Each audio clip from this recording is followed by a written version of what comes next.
if you want, and then I'll do the cup. I am Katharina Michio, and you are watching NY Mania. I'm Kayla Welsh, and you're watching NY Yankee Mania. Hi, my name is Maria Venuto, and you are watching New York Yankee Mania. I'm Marnie Schneider. I'm the author of Football Freddy, and I am so excited to be part of the New York Yankee Mania show. Hey, everybody, it's Ian Eagle. You are watching NY Yankee Mania, the best. Good evening, everybody. Welcome to the live stream play-by-play tonight. Your host, Evan, here, and with my special guest tonight. Well, no, he's not really a guest. He's a main part of the channel. But tonight, he is one and for all, Chef Nick Apostolakos. Welcome, Chef Nick. What's going on? What's up, my friend? Good to see you as always. Always a pleasure. Look, I just came on a couple of minutes ago, and then we're going live. I love this. I love being promiscuous, whatever you want to call it. I love it. That's the term for being very, just on the ball in a woman's type of way, but woman's perspective. I'm not a woman. If whatever. Okay, I don't want to go any further with that. But good to see you, Evan, as always. Great stream earlier tonight with Joe. That was awesome. I loved it. Yeah, absolutely. And I love that that you went on. And I think it made sense. It made sense for you to go on and just, pretty much just express what you had to say in regards with the Yankees and a little type of tease preview of what the trade deadline, but also what the prospects of the Yankees too, because I completely 99.9% agree with you, because obviously nothing's perfect. There's always bacteria in that 0.1% with whatever you say. So, but nonetheless, great points as always. And of course, Joe, I have to I'm going to throw him over the bus, not under the bus, because that's the best way to do it. Joe, of course, is look, it's our channel, but Joe is the Heffa. He is holding down the fort. This guy is the Sergeant, the General, the Surgeon General's warning on your back of the cigarettes package. So don't cross him, because he will cross you and he will cross your eyes, and you have to get glasses because he has glasses. He has double vision, just like Foreigner. That's a great song. Check it out. But anyway, back to us. Look, Evan, great to, of course, the last time we called the game, correct me if I'm wrong, it felt like 5 years ago, but was it last week? It was on last Sunday, 6 days ago, yes. Oof, loved it. Okay. You know what? It just feels like so long ago. I don't know. It's wild, man. It always does. But thank you, Chef Nick, for your opening thoughts. Appreciate that. We're about to get underway. A few minutes here. Thank you, everybody, for joining. We got Joseph here. We had It's Over. We have Johnny Salami, who I'll be doing the play-by-play with tomorrow at 2:20. Play-by-play tomorrow with Johnny coming up tomorrow at 2:20. And we have everybody here as well. So thank you guys for joining. Hit that like button, subscribe to the channel. Thank you, guys. Tonight's been a fast night so far. I feel like everything's moving at lightning speed tonight. So, Chef, would you like to give the Yankees lineup? Absolutely. I know first pitch is of the way. Do you want to wait, or what do you think? You can give the lineup now, because then I'm going to go into the Cubs, and then Gotcha. Okay. Ladies and gentlemen, I do have the Yankees lineup for right now, as we see Schumann up at bat. So I'm going to do it really quick here. Schumann obviously is leading off at left field. We have Goldie with second on the slot right here at first base, Rosario, DH. We have Dominguez, J-Dom at right field. Jazzy Chisholm, Tootsie Roll Pop, Mr. Guy, OnlyFans girlfriend at second base. Volpe, shortstop, Mr. Chicken Parm, Eggplant Parm, whatever you want to call it if you're a vegetarian or you love your chicken. And then we have Spencer Jones at center field. We have Allison, or Ellie Sanchez, whoever you want to call him, at catcher. And then Caballero at third base. And Max Fried pitching. Thank you guys for being here. Press that like button for Chef Nick and myself tonight. Please support all of us. The pitch to Schumann. Just misses outside for ball 3. The count is now full at 3-2 here on Max Schumann. Can't call him Mad Max unless he's a pitcher, which he's not. The 3-2 from Peterson, the pitch, and that's in there for a called strike 3. And Schumann goes down looking for the first out of the ballgame. So one away here. Looks like Schumann may have wanted an ABS challenge. And the challenge is confirmed. It's called strike 3. Schumann is down looking already. So way to waste a challenge already for the first out of the night. Off to a great start. This is why you cannot play Schumann and Grisham over guys like Spencer Jones and Dominguez. It just can't happen. Here is Paul Goldschmidt up to bat. The first pitch is outside. The count is 1-0. 1-0 here on Paul Goldschmidt, hitting .250. Here comes the 1-0 pitch. Peterson fires, and this one is in there for a called strike, and the count is 1-1. Ladies and gentlemen, yes, thank you for joining us right here. We're going to shout you guys' names out, but we have to call the play, so just give us a second. And the 1-1 from Peterson, the pitch. Outside, 2-1. 2-1 here on Paul Goldschmidt. Any questions and analysis we'll do throughout the game too, so don't you worry. Peterson fires the 2-1, and that one's in there for a called strike. 2-2. Looked like that was a changeup that was right down the heart of the plate. So the count is now 2-2 here on Paul Goldschmidt. And the 2-2 from Peterson. He sets, he deals the pitch. Fouled away. The count remains 2-2. 2-2 here on Goldie. And Peterson sets the 2-2. Outside and away, 3-2. 3-2 here on Goldschmidt. Peterson has a fastball, changeup, slider, and I believe a curveball as well. And the 3-2 pitch to Goldschmidt. This one is hit in the air, line to center field, but making the catch is the second baseman for the Cubs who went out into shallow center field. I believe that was Nico Horner to make the catch for the second out in the top of the first. 2 away.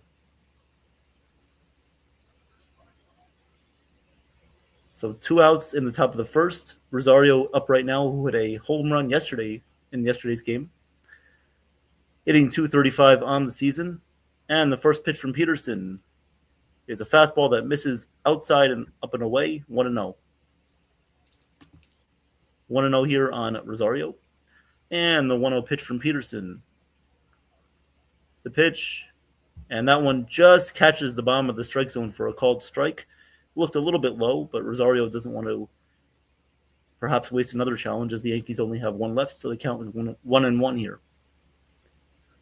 1-1, and the pitch from Peterson. That one's in there for a called strike, 1-2. 1-2, and this is what we mean. They have to take advantage of these pitches that are right down the middle of the plate. They cannot wait in this instance. They have to be aggressive here. The 1-2 to Rosario, and he fouls it away. The count remains here at 1-2. 1-2 here on Ahmed Rosario. Here comes the 1-2 from Peterson. The pitch outside and up high, 2-2. I just want to mention David Peterson's Jason's favorite Mets player of all time. Him and Hayden Sanger. Yes, they can make a great couple. Yeah, there you go. And Bobby Bonilla. Oh, yeah. The 2-2 pitch fouled away again, and the count remains at 2-2. Yes, Bobby Bonilla.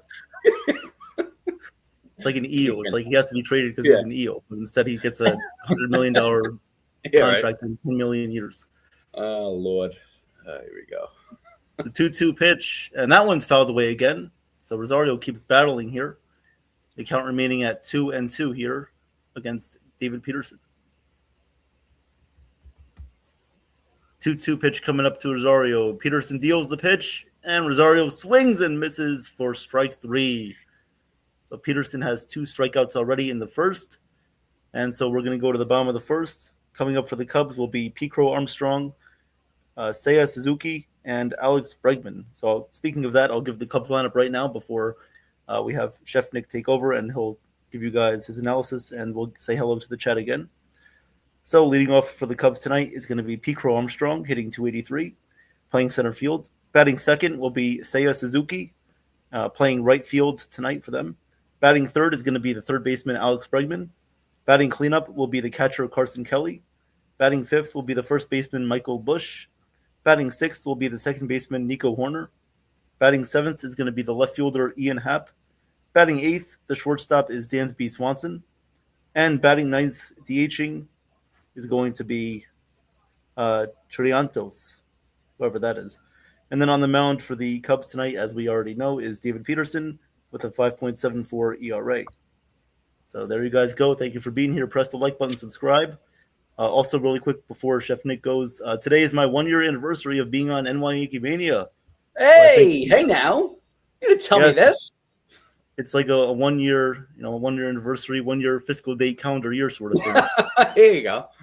And it's been awesome. We've done a lot of great things. Of course, Thank you to Joe for the great year that we've had on the channel. Chef Nick, awesome meeting you. Everybody's been a great friend to everybody on the station. Everybody's been awesome to me. And to see this growing, to see this channel growing, this community is just a one-of-a-kind thing. So thank you, everybody.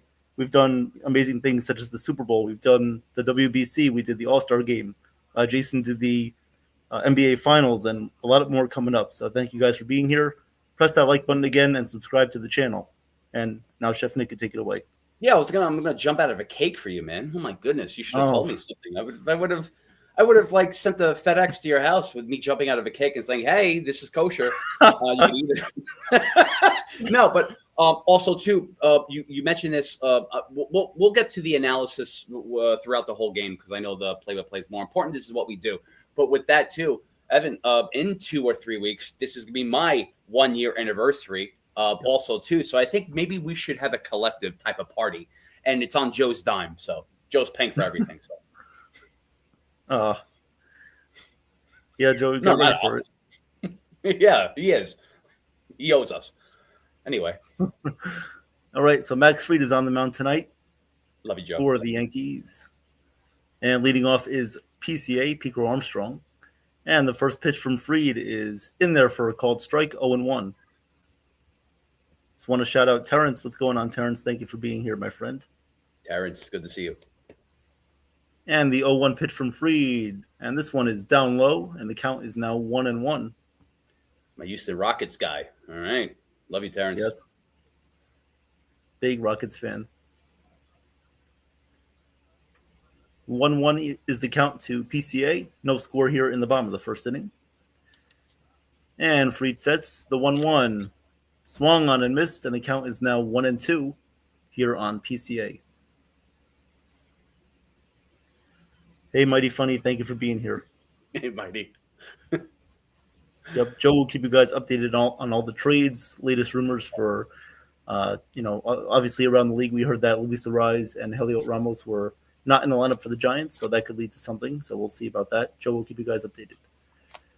The 1-2, and that one is just outside. It looked like it was on the corner, but no challenge there from the Yankees. So the count will be 2-2 here on PCA. Close one there for Ali Sanchez. Could have challenged it. The 2-2 pitch from Fried. The set to the delivery pitch. And that one is just low, 3-2. 3-2 full count here on PCA.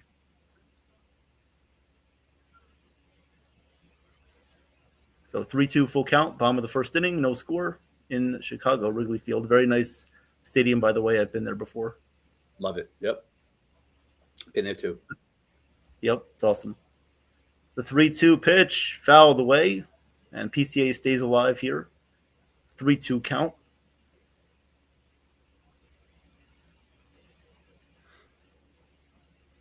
Hitting .283 for the Cubs is PCA, having another good season. Here comes the full count, 3-2 pitch. Fried sets and delivers the pitch. And he swings and foul tips it in and out of the glove of Sanchez, so the at-bat will stay alive. You would have loved to see him hold on to that pitch for strike 3, but unfortunately it goes out of his glove, and Fried is going to have to throw another pitch.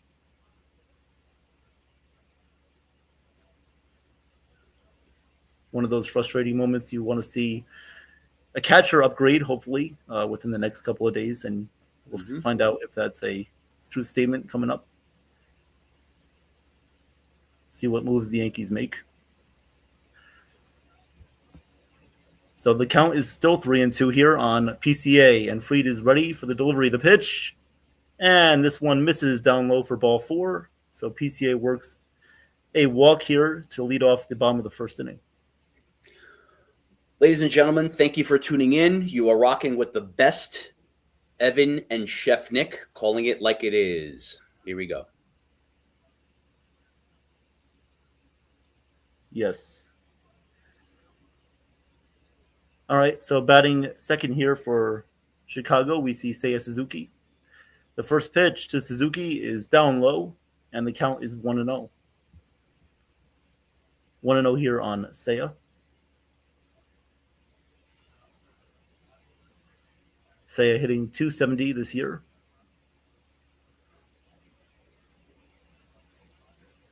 Here comes the 1-0 pitch from Mad Max, and he checks the runner at first, who's back in safely. So there is PCA back in safely at first. The count is 1-0 here on Seiya Suzuki.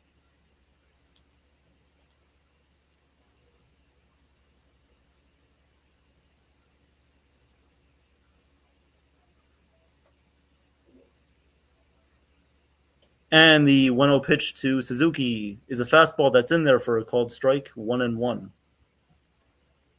1-1 here on Suzuki. Runner on first, nobody out. Bottom of the first.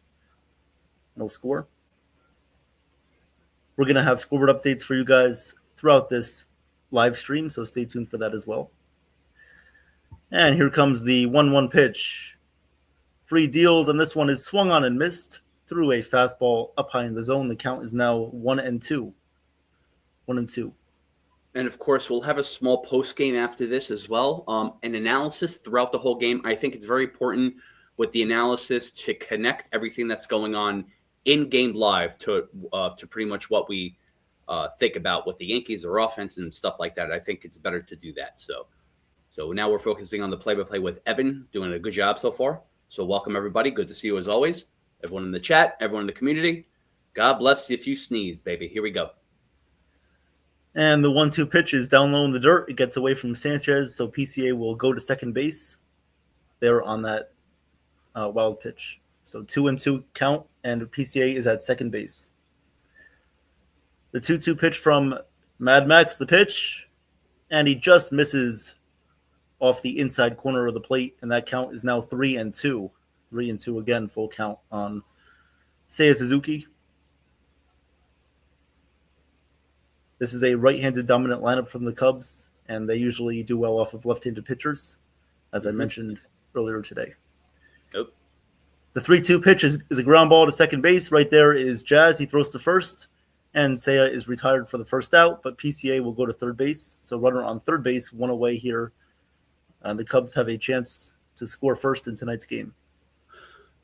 And of course, guys in the chat, don't be afraid to type whatever you want. We are here for you, and there is no substitute for that. Your opinion matters in my recipe, and your opinion matters in Evan's audits. So don't you worry about it. You guys are protected. We love you. Let's rock and roll, baby. I want to hear you. I want to see you. I want to feel you. I was going to say inside me, but that's a little wrong. But okay, feel you inside me, baby. Come on. Let's do this.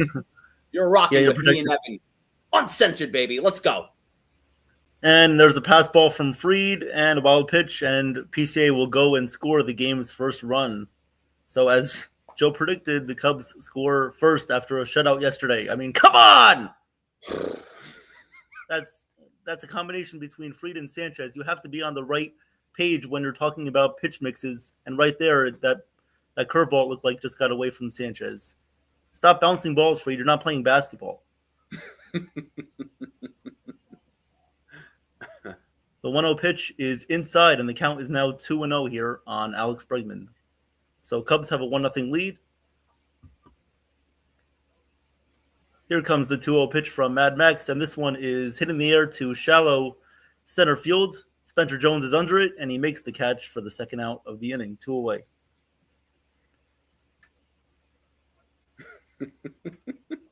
I love your pre-rant. I love it. Come on. It's like I'm not protecting against anything. Even the forensic accountants can't even protect against that. I know. Oh, man. It's like I'm digging towards the Dax Anderson notes, and it can't be found because he already got body slammed by Kurt Warner and Owen Hart. Kevin Hart. Here comes the first pitch to Bush, and that one's in there for a called strike, and the count is 0-1 here. Oh, sorry, it's Carson Kelly up to bat. 0-1 to Kelly is up and away. The count is now 1-1. 1-1 here on Carson Kelly, hitting .260 for Chicago.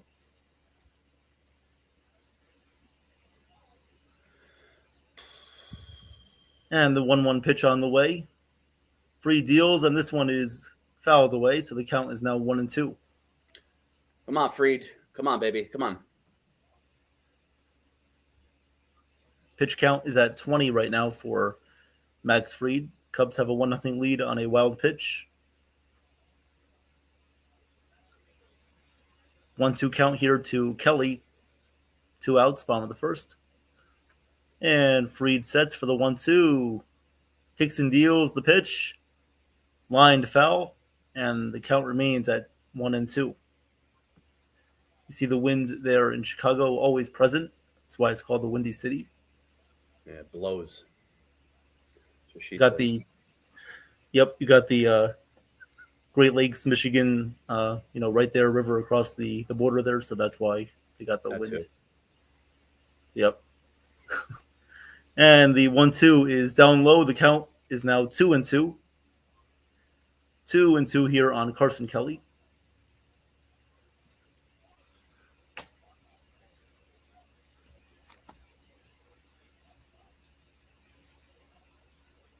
And here comes the 2-2 from Fried. The pitch. Swing and a miss. Got him on a slow curveball there. So Fried records his first strikeout of the night. However, the Cubs do score 1 on a pass ball wild pitch from Fried. And we're going to go to the top of the second inning. Yankees will have Dominguez, Jazz, and Volpe come up to bat against David Peterson. Good call, Evan. Appreciate that. Good call in the first inning. Good job as always. I know you've been a little busy bee, like always. Good to see everyone here in the chat. Of course, look, guys, always a pleasure seeing you. As I always said, please make your presence known. I want to feel you. I want to see you. I want to hit the like button. But you guys, because the Yankees are not being offensive, but they don't even have any offense in the game, I want you guys to hit and do any domestic violence in a polite way on the like button and subscribe button and show us some love, baby. Show us some love with the hit domesticated violence so you can transfer that to the NG for the Yankees too. We have a lot to say in regards to the analysis with the offense. Of course, it's not going to be stale. It's always different because you know who we are. But also, too, just to mention NY Yankee Mania and World Sports Mania Entertainment, we are going into a different direction with the blessing of Joe. That's right, ladies and gentlemen. We are going into a PGR attitude type of era with NY Yankee Mania and World Sports Mania Entertainment. So if you feel like you're holding back, of course, don't hold back.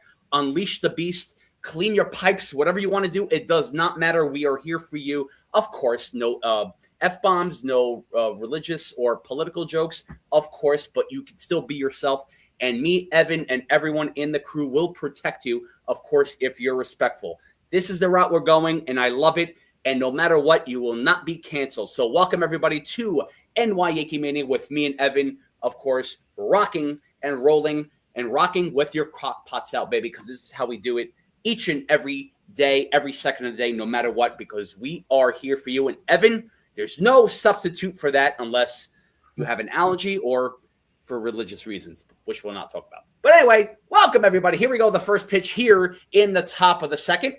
As David Peterson, I always like to say Jason's favorite Mets player with Bobby Bonilla. We have Jason Dominguez up here. Jason, the 1-0 pitch. That is 1-1. That's a strike, apparently. Not going to challenge that. Already, David Peterson, 23 pitches here. Jason Dominguez, the pitch, swing and a miss on an 84 miles per hour changeup. Count is 1-2. So Dominguez, of course, all the injuries that are going on needs to produce or produce. This one is outside, 2-2. If the pressure is on him, then so be it. Until the trade deadline this weekend, baby. Here we go. Peterson delivers the pitch. Swing and a miss. Strike 3. So Peterson's on fire right now with his third strikeout. Dominguez couldn't catch up to that, as we see another beat writer, Ken Rosenthal. Rosenthal. Here we go. I always get his name wrong because he always wears his bow ties, but I have to figure out a nice name for him. Oh, we see Jazz Chisholm. The pitch. Jazz hits this one towards the second baseman. Swansea gets it over, and it's 2 away. I'm sorry, what were you going to say? No, yeah, sorry, Chef. I was just going to say he should be called bow tie for a cause. So that's There you go. Okay, I like that. It's usually what they advertise. Sometimes at big events, they have those stand-up things where they That's right. do cause things and they stand up for causes. So he does do a bow tie for a cause thing. So I guess that's what his name could be. Also, Cat in the Hat as well. Cat in the Hat. As you see, Anthony Volpe up. The pitch is a strike, 0-1. Anthony Volpe, 244 and 100 home runs on the season. I'm being sarcastic. The pitch. This one's a little outside, 1-1. So, of course, we're going to talk about the analysis throughout the game, spread it out. I think that's only fair. The pitch to Volpe. Swing and a miss at a 92 miles per hour fastball. Wasn't overpowering, but Volpe was very late on that. Of course, they're showing the injured offense. We get that. We see it. We're not ignoring it. And here we go. The 1-2 pitch. David Peterson delivers. This one's up, 94 miles per hour fastball. Count is 2-2. So if you guys are just tuning in, the Cubs are up 1-0 here in the top of the second. The 2-2 pitch, 2 away. Pitch from Peterson. Volpe snaps his bat in half, goes to the second baseman, and he is out. Wow, Volpe didn't even hit that hard, but he snaps his bat in half as the second baseman gets this one, and it's an end of an inning. So that's it. So as you see, guys, here at the end of the top of the first, Cubs are up 1-0. So, of course, when I say the analysis, guys, we're talking about the Yankees offense. That's the elephant in the room, or I like to say the Rosie O'Donnell in the room. It's okay, whoever you want to call it, that's fine. But with the offense, too, yeah, I mean, look, it was very disappointing, in my opinion, in regards to the offense in the past few games, especially with the White Sox when they lost. Of course, look, you don't want to throw shade on Paul Blackburn, but he's done well. He gave up, his type of pitches, his meatballs, as you guys want to call it, and it led to the loss. But with the offense itself, you can't really win the game 2-0 or 1-0 every time, because the chances are we don't have trust in you. And guess what, guys? Who don't we trust? Our ex-girlfriends. Why? Because they have control issues and we have trust issues with them too. So if you guys go on dates with any girlfriends and they've cheated on you 1 or 2 times, this is 1 run or 2 runs that the Yankees have, then you don't trust the Yankees too, because they need more runs to win. We will see what happens tonight. Of course, a win is a win, but this is a very dangerous win, very dangerous territory. And of course, I'm acknowledging the injuries. I'm acknowledging what's happening, who's missing. Of course, that's what I'm acknowledging as well too. So the very important weekend with who we get offensively. And of course, I'm not talking about who we get Big G back or even Aaron Judge. I don't know what the timetable is with that, but that's not a transaction. A transaction is a trade, or who we get from the minors, we shall see. So this is a very important weekend. So please stay tuned with this, with all news and, of course, all alerts with NY Yankee Mania and World Sports Mania Entertainment. You guys will always be alerted no matter what, and we will always have our news and always have our pretty much predictions and stuff like that. We're always on the ball with that, no pun intended. So, Evan, in regards to Max Fried, what do you think about him right now? I know the next pitch is up right now, but I just want to get a quick thought from you. Well, he needs to stop playing basketball and actually shoot in the right hoop. That's what I think. There you go. Love it. As we see, Max Fried pitches to Bush. The count. They're not showing the count. Looked like a strike or a ball. Oh, there's a challenge. Okay. ABS challenge on that. We shall see. And looks like it's a strike. I don't know. It's a little delayed here.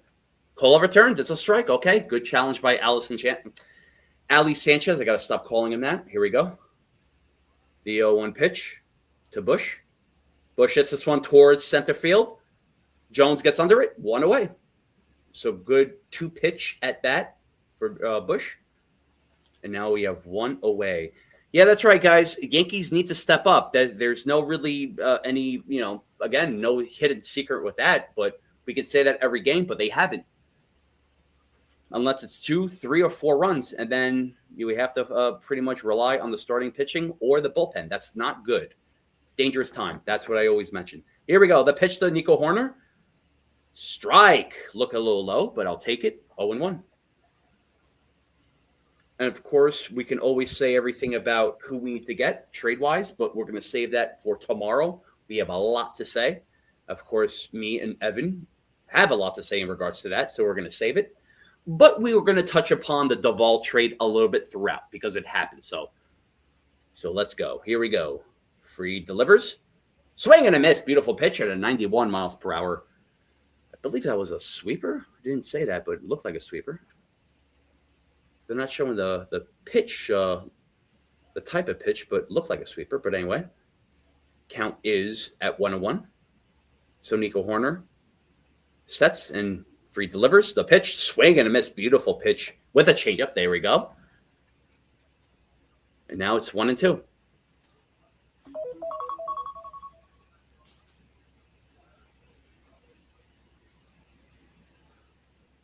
Here we go. The 1-2 pitch. Fried sets, delivers. Checks it. And he went. Strike 3. Beautiful pitch and beautiful check swing, which Nico Horner helped him out on. And it's 2 away. Guys, thank you very much. We have a lot of people in the chat right here. A lot of people. Please keep it coming. I want to hear all your thoughts, all your interactions, no matter what. Despite if it's hate, negative, despite if you don't like it, if you're offensive, I don't care. Evan doesn't care. We want to hear you.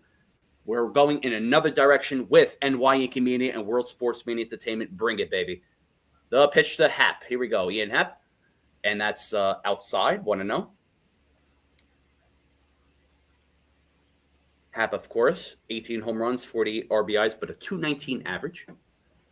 The pitch from Fried to Happ. This one gets away. The count is 1-1.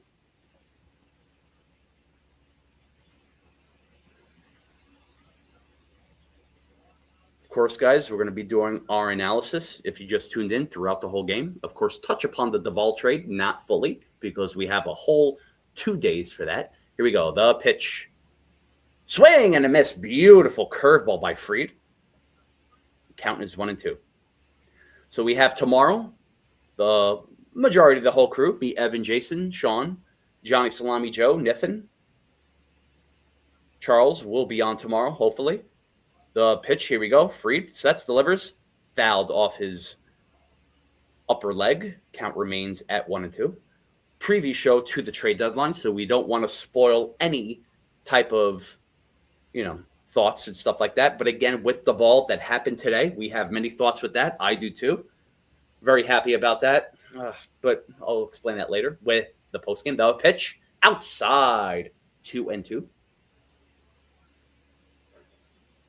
But whatever happens tomorrow, we'll talk about tomorrow, right, Evan? And whatever happens Monday, we'll talk about Monday. But whatever happened today, we'll talk about that lightly. So with the postgame.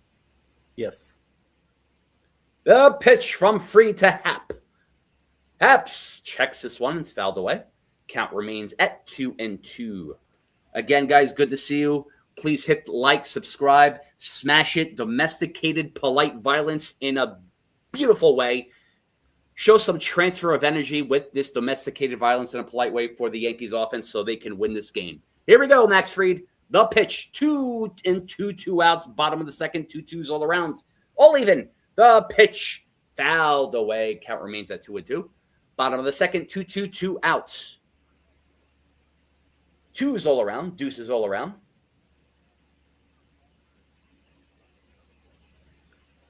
Let's make it odd, Fried, with a strikeout. Here we go. The pitch. 2-2 count. Outside. 3-2. Well, when I say make it odd, I didn't mean a 3-2. I mean a strikeout, but that didn't happen. So Darby Swenson is on deck right now. Fried at 37 pitches. Of course, he can go the distance, just like Rocky. Here we go. The 3-2 pitch. Swing and a miss. Strike 3. Beautiful pitch by Fried as he gets the in-hap on a strikeout. And we go to the top of the third, but the Cubs are up 1-0. And Evan is going to take this inning. And, of course, we'll have a score update here on the top or bottom of the third, So, again, guys, thank you very much. I don't want to ignore you. You guys are very, very important here. And thank you very much for being here and being interactive. No matter what you say, we are here for you. So thank you, guys. Welcome. And, Evan, what do you think about – I think I asked you about this pretty much like 5 minutes ago, but there was like the it was I was late to the party. So what do you think about Fried so far? And, of course, I don't even want to talk about the offense. So let's talk about Fried right now. Sure. Well, first of all, great call there in that inning. It was a great inning. Like to see that better, and I think Fried utilized his pitchers better that inning. He was good with his curveball. Whenever he drops that curveball in for a called strike, I feel like he's always good to bounce back off of that. He's always using those pitches off of that pitch, so I think that's like a good setup pitch for him. The changeup as well. We saw yesterday Will Warren went out there and dominated with the changeup. He actually used his changeup about I think 21% against lefties yesterday or against righties. Actually, it was against lefties. So as long as Fried can use that pitch against both lefties and righties today, I think he can be effective for us today. And the curveball, as we saw there, is a good weapon as well.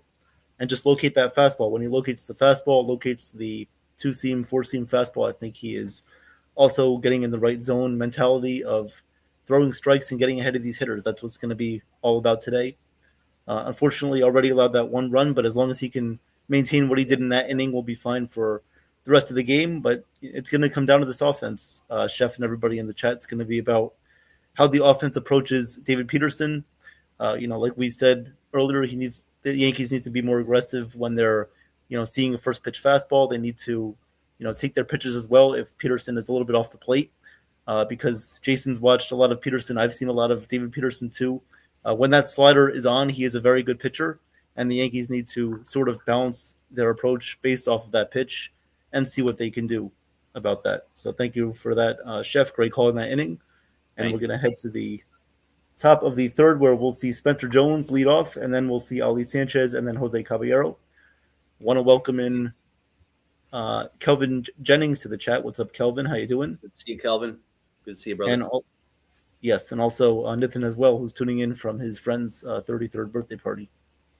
Careful. And so Spencer Jones is up at bat. The 0-1 outside. The count is now 1-1. So 1-1 count to Spencer Jones, hitting .236, and he hit his first home run against a left-handed pitcher yesterday for his first home run off the lefty in his career. And the 1-1 pitch to Jones is fouled away. The count is now 1-2. 1-2 here on Spencer Jones.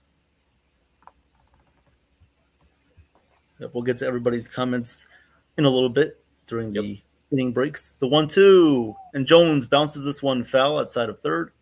The count remains at 1-2.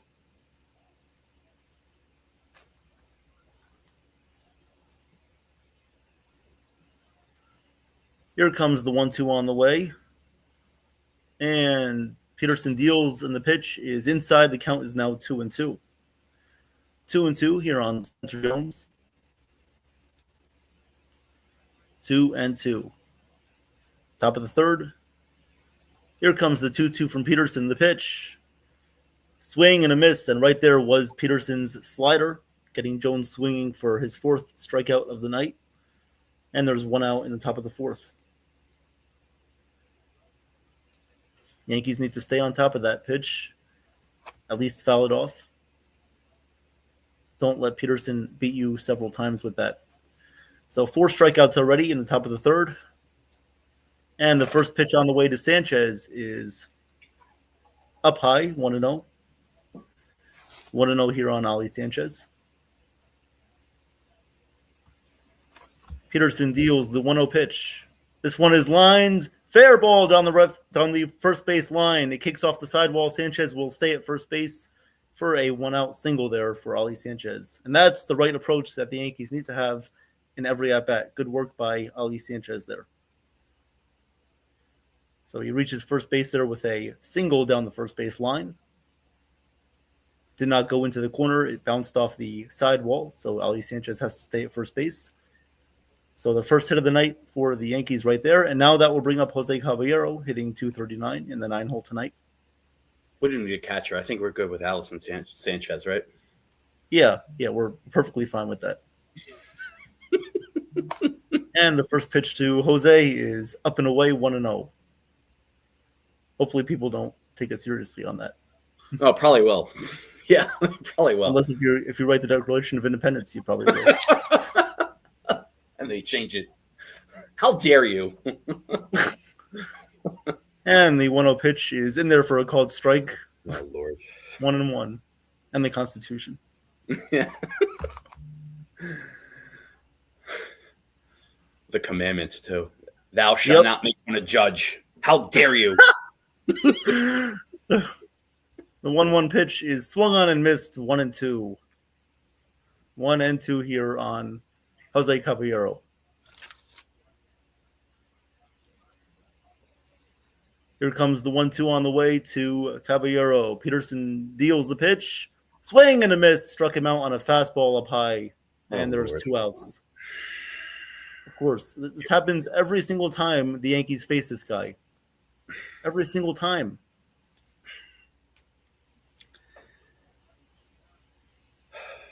All right, so there's 2 outs here. Top of the third, runner on first base.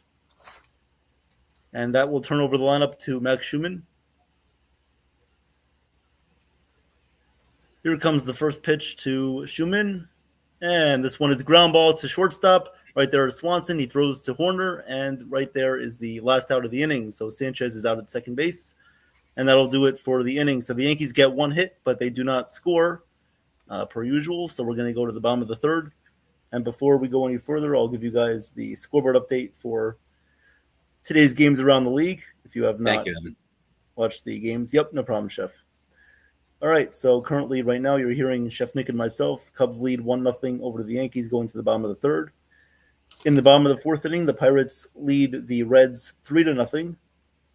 The Phillies and the Orioles are scoreless, 0-0 going to the bottom of the fourth. The Rangers and the Astros are tied at 1 in the bottom of the third. The Guardians lead the Diamondbacks 2-0 in the bottom of the second. The Braves lead the Nationals 3-0 in the top of the fourth. And coming up a little bit later on tonight is going to be the Royals against the Rockies, the Giants and the Padres, the Red Sox and the Dodgers, Brewers and Angels, Tigers, Athletics, and then your finals for today. The Blue Jays stay hot. They've won 3 in a row. They beat the Cardinals 5-1. The Mariners beat the Twins 4-3. The Rays beat the White Sox 1-0. And the Marlins defeated the Mets 6-2. Chef, if you didn't hear today, the Mets actually honored the 1986 World Series championship team today before the game started. Oh, nice. I didn't know that. Oh, I didn't hear that. Okay, awesome. So just like the Yankees, of course, if a team has a special occasion, they always lose that game. Like on Old Timers Day next Saturday, when the Yankees play the Braves next Saturday, they probably won't win that game because it's Old Timers Day. Man. Just like on Paul O'Neill Day, just like Derek Jeter Day, and all those, all those events. Lord. Old Timers Day, 1986. Dwight Gooden, Vince Coleman, Darryl Straw, like everyone, like Jesse Orozco too. Wow, oh my God, what a great team. These guys were like just like the Dallas Cowboys of 1996. These guys were hooked on baseball, strippers, crack, and protein, and just focus. Just like the Dallas Cowboys in 1995, 1996. I love them. The 86 Mets. They deserve to win that. Oh, I don't care if it was under Bill Buckner's balls and legs. I don't care. Mets deserve to win that, and they did. So kudos to them. So what a great team. Lenny Dykstra, too. Like, these guys are just hardcore. And they just played well, too, especially on certain substances that are banned now. But I love it. Anyway. They beat the Red Sox, right, in that World Series. I think they won in 7 games, yeah. Oh, goodness. Anywho. All right, Fried is back out there. The first pitch is a pop-up in the infield. The wind is taking it back to right behind second base, and right there is Anthony Volpe to make the play. Luckily, he didn't drop that one. Luckily, he didn't get carried into the river by the wind there. Yeah. So there's one out here in the bottom of the third as Dansby Swanson makes the first out pretty quickly on the first pitch. And now we're seeing Bow Tie for a Cause, a.k.a. Ken Rosenthal, interview Aaron Bubbles Boone. Here's the guy that no one's heard of, Triantos. The first pitch is in there for a called strike 0-1. Can a Cubs fan, if anybody's in here for, if you're a Cubs fan, can you please tell us who this guy is? Yeah, and his background, too, sounds like a Greek name. I don't know. It's very weird. Yeah, never heard of him. Everyone's like going to Google AI. Oh, yeah, I know him. I always knew him. Okay. All right, guys. We're going to see his WRC+. plus. You see his... Yeah. And the 0-1 pitch is in there for a called strike 0-2. It's like you have to see all this background historical information, and then you got to go into the data summary. It's like, all right, fine. Like, we know you're not ChatGPT like some of the data coordinators out there. Data coordinators. They're either data coordinators, they're either Wii characters, like Wii bowling characters. They just hop around and don't say anything. They have blank expressions. And the 0-2 pitch, swing and a miss. So this guy, Triantos, strikes out for the second out. So he'll go back to his Groundhog Day hole, and there's 2 outs. Wait, is that Giovanni Cruz warming up? Looks like, yes. Looks like that's Giovanni Cruz warming up. Interesting. Surprised he made it for the game already. Yeah, I guess he's filling in for Duvall. We'll cover. Don't worry, guys. Don't you worry. We'll cover him. We'll roast him. All right, the first pitch to PCA was a swing and a miss, so the count's 0-1. 0-1 here on PCA. The 0-1 pitch, this one's a high fly ball to right field, but Dominguez is under it, and he makes the catch for the final out of the inning. So that'll do it. A quick 1-2-3 inning for the Cubs. And now we're going to go to the top of the 4th inning where Chef will have the play-by-play. So, Chef, obviously we're going to get more into this tomorrow night, but do you have any predictions or thoughts about the trade deadline, not only about the Yankees, but about the whole landscape of the league so far, how aggressive teams might be? What are your thoughts on that? Yeah, I think it's going to be all in. Look, anything goes, man. Like, again, it's like almost like WrestleMania. It's like the granddaddy of them all. Anything goes. I really think that I'm not taking any different approach from the off season. People are like, people said we were going to get who's that again? That Japanese guy. Get all these like confusing names with like the sushi menu. The guy that's on at the Astros, Imai, Tatsui. Yeah, Tatsui Imai. Yep. Tootsie Roll Pop Imai, whatever his name is. Like, look, yeah. I mean, I mentioned this last stream too, and I'm going to mention this once, and if you guys missed it, and that's it. Joel Sherman or whoever Sherman or Florence Bob Nightingale, whoever said it, that the Cubs and the Yankees were front runners to sign this guy, and he signed with the Astros. But in honesty, too, like the Yankees were never in talks with that. So like you're seeing this and you're believing it, and it's like, oh wow, this is great. Gossip. That's all they're going to do, and that's fine. I'm not going to be like it's BS, you know. It's like but it could happen. Anything is possible. But again, it's like how the only time these beat writers are pretty much acknowledged if something really happens. It's like pending physical. All right, well that's another thing too. So look, these guys, they need a job and they're doing their job, and they have to show they have to stir up something in the pot here. No pun intended with the crock pots, because we have the crock pots. These guys have the small crab, steamer pots, but that's why we're like we have more bigger balls than them. But besides that, I think that it's very good for them to pretty much tell stories and just make gossip, and people feed into that. But again, anything goes. Anything goes. You don't know what's going to happen. I never knew Harrison Bader was going to get traded for Jordan Montgomery in a boot. Who knew that? But it happened. So you just don't know what's going to happen. People. Somebody just called the first pitch right here before I get delayed here. Obviously, we're seeing the Boston Red Sox surge. Good for them. Believe it or not, the 1-0 pitch to, is that Goldie? That's right, Paul Goldschmidt. Now it's 1-1. I'll get to that point in a minute, guys. Let me just call this at bat. Here we go. David Peterson. The 1-1 pitch to Goldie. That is, little outside, but called it a strike. No challenge there. That is 1-2. So, guys, just have everything with a grain of salt on your hand, a lime, and also a shot of tequila because you just never know what's going to happen. Here we go. The pitch. Goldie Love taps this one towards Swanson, throws the first, and one away. And that's the beauty of it with, let's just say, the offseason, which is longer, obviously, than the trade deadline. You just look, you have more time to stretch out your talking points. I know people love talking points. I'm being sarcastic. Everyone hates that. But people like to stretch that out. We obviously stretch it out to a point where it's like, how much can we talk about the Yankees? But we have a whole day. Of course, this is a plug for for NY Yankee Mania and World Sports Mania Entertainment tomorrow, where we'll be talking a preview of the trade deadline, and Monday a whole day with the trade deadline too. I'll get into that in a bit. The pitch over to that's a replay. I'm sorry about that. I got time to say that. Do I? Yes, I do. Nithin has brought on special guests. I can't really say that on paper. Nithin, if you want to repeat that in the chat, please do. We have special guests tomorrow. Kevin Mensch. We have Bip Roberts. We have Kyle Farnsworth, amongst others too. The pitch to Rosario. Here we go. This one's called a strike, 0-1.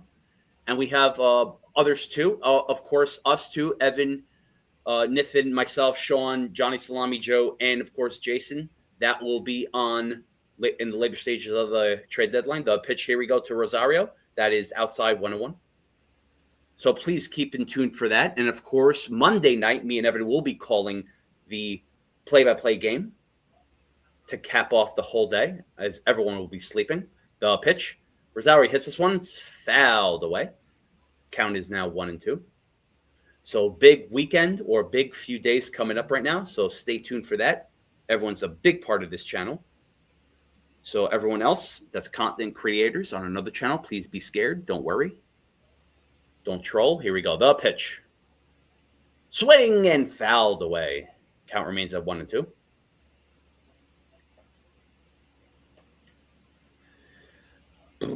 Of course, good to see everyone. Of course, we're going to get to the comments very soon. It's just we're just focused on the game and the analysis back and forth.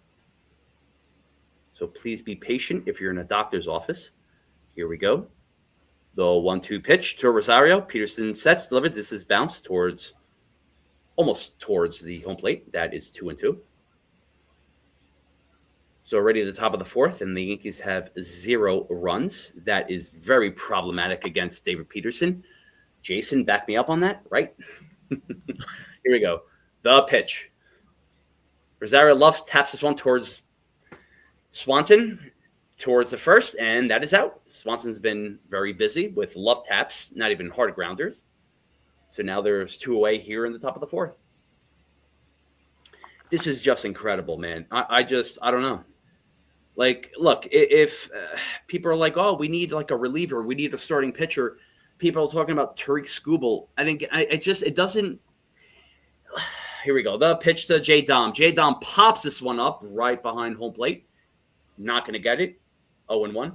We need offense. I don't want to be offensive, but we need offense, guys. We need offense galore, up the ass. This is what we need.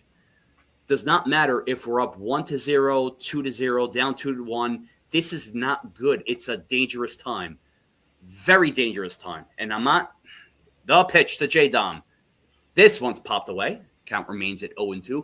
Very dangerous time because I'm not insulting the Yankees offense. I just don't want to insult everyone. I don't want to, just pretty much break your spirit. But there's a lot of holes here. We have a lot of injuries, and you can't rely on what we have right here. Putting pressure on Rice, Jason Dominguez, Spencer Jones, it's not going to cut it. We need more offense. The pitch, the 0-2, top of the fourth, 2 away. Here we go. J. Dom hits this one, and it's love tap towards Swanson again. He's been busy, and he's out. So Jason Dominguez gives it a little challenge with the run, with his run towards the base pass, and he's out. End of an inning. So this is what I'm talking about, guys. Look, we're already in the bottom of the fourth, and the Yankees have no runs. So, look, you can say, oh, the answer is Spencer Jones and Jason Dominguez, but then, you have all these holes. Like, and I'm not talking about the home run. I'm talking about just clutch hits, too. It's happened, but it's always been like 4 or 5 runs. And then, obviously, stuff hits the fan, and then the bullpen blows it. It happened a couple of times, obviously against the White Sox, but this is what the Yankees need to focus on. Obviously, I'm not saying Brian Cashman's not going to, do nothing. And I guess I don't know what he's going to do, but it should be clear as day. We know this. We have more logic than the Yankees front office. So I don't know what the hell is going on. So yes, very dangerous time. Very, very dangerous time. And the spot that we're in with the AL East, of course, we're 1 game behind, 1.5 games behind. We're 3 games behind right now, the Rays. 3 games behind. Where do I get that number from? We're 3 games behind, but also the Red Sox are catching up too. So we want to be in a much more dangerous situation in regards to that, because we still have a lot more games to play. But also too, look, it's another thing with the training staff and conditioning staff. No one brings that up too. This has been a very problematic thing for the past 5-6 years, or even 10 years, pushing it. Look, and I heard too, Eric Cressy, want to call him out? That's fine. He's been doing Pilates and yoga. I don't know if that's going to help your testosterone, but look, if that's true, then maybe they need to hire someone that's going to push them to the limit. But in regards to the strength conditioning, people are getting injured left and right again, and first time, and of course the Yankees are trying to hide that, which is been very problematic with Anthony Rizzo and of course Clint Frazier and so forth too, Anthony Volpe too. In that case, in the past too, so that's another issue too, and it's of course people are going to be like, oh well, it's analytics. All right, well, okay, great, but analytics doesn't really determine how much you squat or run or stuff like that too. If that happens, then that's another issue in regards to the whole team. So, guys, I think we need to focus on that too, because a lot of people are very fragile in regards to not again with. They're trying hard. I'm not saying they're giving up, but it's not the same. It's almost like their spirit is breaking, and I don't like that in terms of them getting injured too. So it's been happening last season too again. So anyway, sorry, Evan, for cutting into that in regards to the play-by-play. It's all good, Chef. You actually have the bottom of the 4th inning. Oh, I do. Oh my goodness, I've been talking so much I forgot about my own play-by-play. Here we go, guys. Good to see you as always. So I didn't mean to interrupt myself. Hopefully you forgive myself, and I'll forgive myself. Here we go. As you see, Craig Counsell being interviewed by Bowtie Rosenthal. Max Fried delivers the 0-2 to Suzuki. Suzuki taps this one, fouled away towards the third baseline. What's up, Dax? How you doing? Dax, my guy. Good to see you, my friend. Good stream with Joe before. Looking forward to working with you, my friend. Just don't hurt me. Here we go. No hardcore matches, my friend. Here we go. The pitch. And this was down 1-2. Yeah, Dax, I definitely want to have a Attitude Era talk show with you in regards to WWF, WCW, ECW too. I'm very interested with your perspective. So let's hook that up, my friend. Anyway, Fried at 48 pitches. Suzuki sits, squints, and delivers. Here we go with his bat. The pitch down the middle, and he strikes out. Oh my God, I'm sorry, guys. That's my fault right there. I saw a 0-1 count on Suzuki, but it was an 0-2 count with Fried. He strikes him out, and there's 1 away here. Sorry about that, guys. I misread that. So good pitch by Fried. As I was looking at the chat, got a little distracted there, but nonetheless, we have 1 away, and we have Bregman up. 0-1 count right now. Just missed the first pitch. Again, guys, if you're just joining us, we are in the bottom of the 4th. Bregman has an 0-1 count with 1 away. The Cubs are up 1-0. Of course, you've seen this time and time again where the Yankees haven't scored any runs earlier on, but the game is not over yet. Of course, familiar territory. Here we go. The pitch. Good pitch by Fried at 95, but did not call out a strike. 1-1.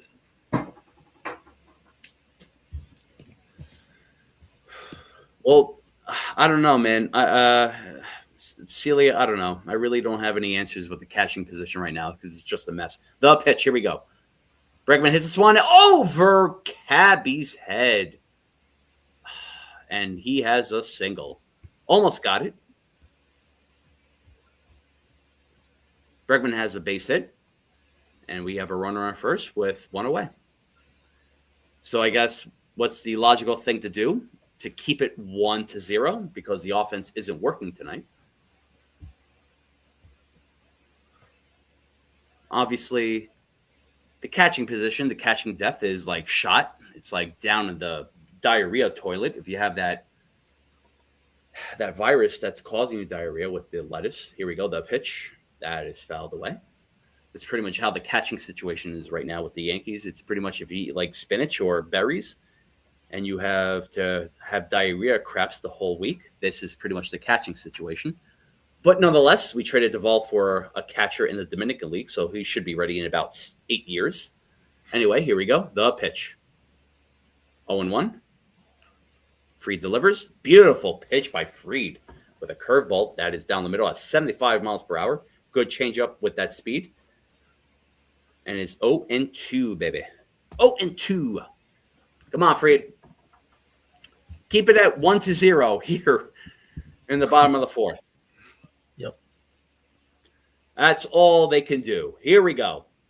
The 0-2 pitch, one away, bottom of the fourth. The pitch to Kelly. Fried sets, delivers. Swings and fouls this one away. Count remains at 0-2.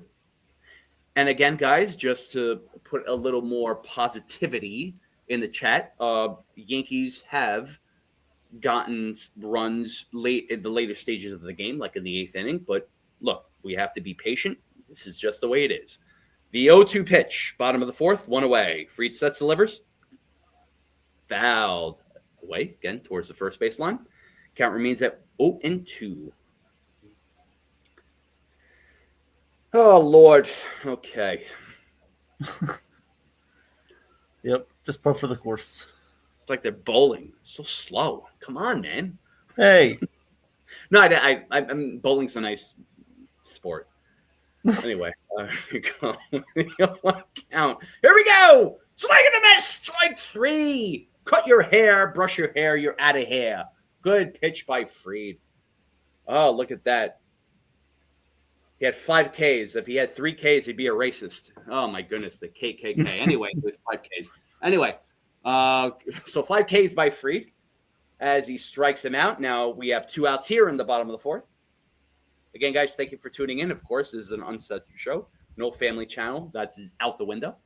Of course, family, PGR. Here we go. The pitch to Bush. Strike 0-1. Reason why I say that, because we can say anything that we want that's uncensored. We're going into a different direction for NY Yankee Mania, World Sports Media Entertainment. So don't be afraid to express your mind and don't be afraid to get canceled because we got your back and there's no substitute for that. Here we go. Fried, the pitch. Swing fouled away. That is 0-2 right now. Fried at 59 pitches here in the bottom of the fourth. 0-2 count. 2 away, baby. Come on, Fried. Come on, baby. Get him out. Tell your offense to hit. Do some domesticated Chris Brown violence. Here we go. Come on, baby. Come on. Do some Mike Tyson violence next inning. Here we go. The pitch. 0-2. Bottom of the fourth. 2 away. Fried sets, delivers like a baby in 9 months. Here we go. That is down 1-2. Okay.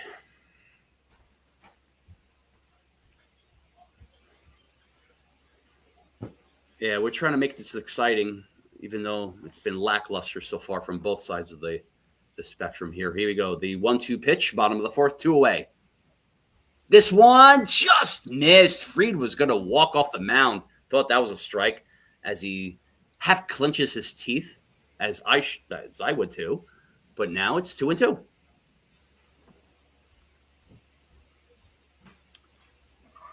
Celia, I agree. I agree with that comment. Yeah. Here we go. The pitch. Bush hits this one towards center field. Spencer Jones gets a late jump on that. That's weird, but gets the out nonetheless and end of an inning. So Spencer Jones stayed in one spot, but then took like 20 feet into the infield but gets the catch. Nonetheless, end of an inning. So the Yankees are down 1-0 with 1 hit, end of the fourth.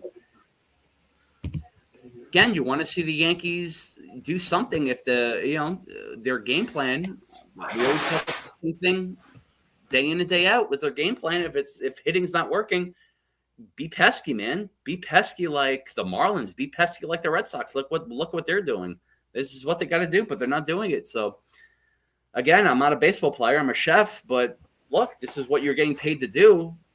Look, if you're not going to work as a team, do something, Jazz. If you're not going to be a 50-50 player, then you have a 50-50 chance of getting the home run. So have a 50-50 chance of bunting. I don't know. Whatever you want to do, man. But this is something that the Yankees need to think about. Get the gears rolling. But we have a beautiful hitting coach named James Rawson and 2 assistant hitting coaches that are still employed by the Yankees. So thank you very much for that. Whether it's analytics or whatever you want to call it, it's fine. We still have them. So, look, we have a big weekend here, and Evan is going to talk all about that. But before he does, I want to hear about Evan's comments in regards to how the Yankees are doing right now. So thank you, Evan. Appreciate you for listening and tuning in, too, with me. So. No, thank you, Chef. Yes. Yeah, my bad. Just had to step away for a second. Just had to plug in this computer real quick, but I heard everything that you were talking about and all that. Yeah. So thank you for that. Yeah, Yankees need to step it up right now, need to get it together offensively.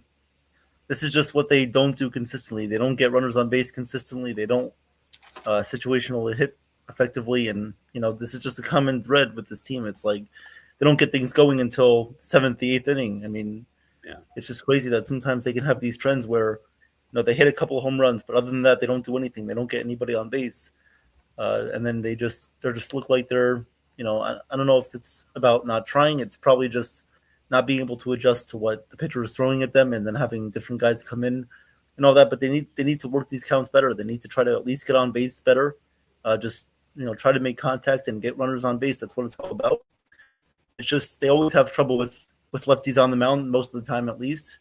And against, David Peterson right now, it's a common thread that it's maybe later on in the game they'll get things going. But as of right now, it's just hard time for them to get runners on and get guys on base. But we're back in the top of the 5th. Thank you guys for being here. Please press the like button and subscribe to the channel.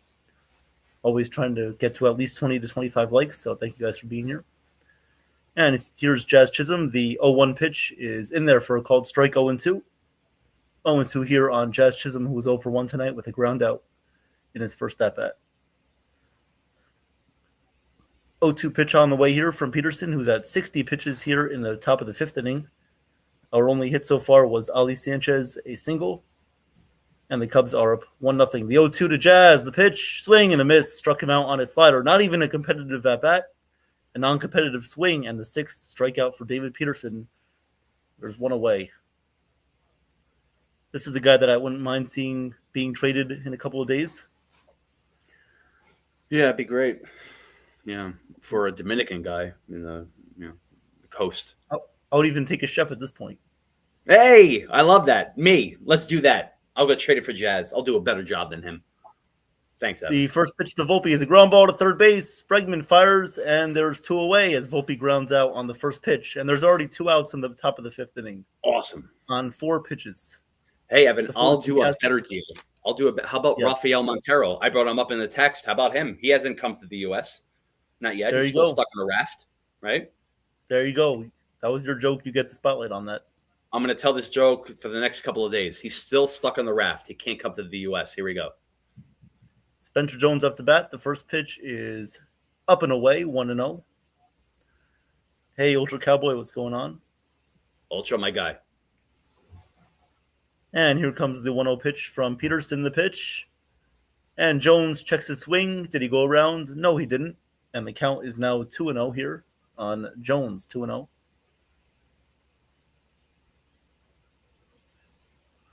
2-0 here on Jones. The 2-0 pitch. Ground ball to first base. Bush fields it. Oh, he bobbles it, and there's going to be no play. So that's going to be an error on Michael Bush. He bobbled it, couldn't scoop that up properly, and reaching first base is Jones there. So we'll take that. And now let's see if anything could happen in this inning, as Ali Sanchez will be coming up to bat. Yep, I agree with that, Ultra Cowboy. The nine blind mice. It's like the mice of men.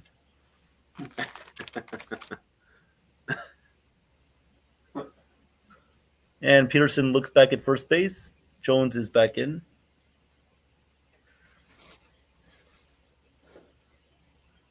So runner on first, 2 outs. Here comes the first pitch on the way now to Sanchez. Peterson sets and deals the pitch in there for a called strike. 0-1. 0-1 here on Sanchez.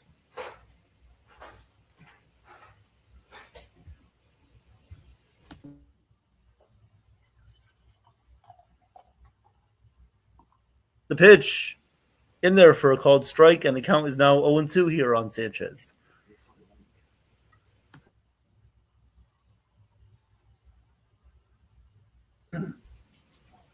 And here comes the 0-2 pitch on the way. Jones on first base. 0-2 on the way here from Peterson. Operating from the stretch. Jones leads off first.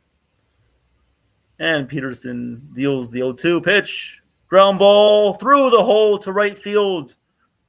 Jones goes to second, and he stays right there. Ali Sanchez has both hits for the Yankees today. He's 2 for 2.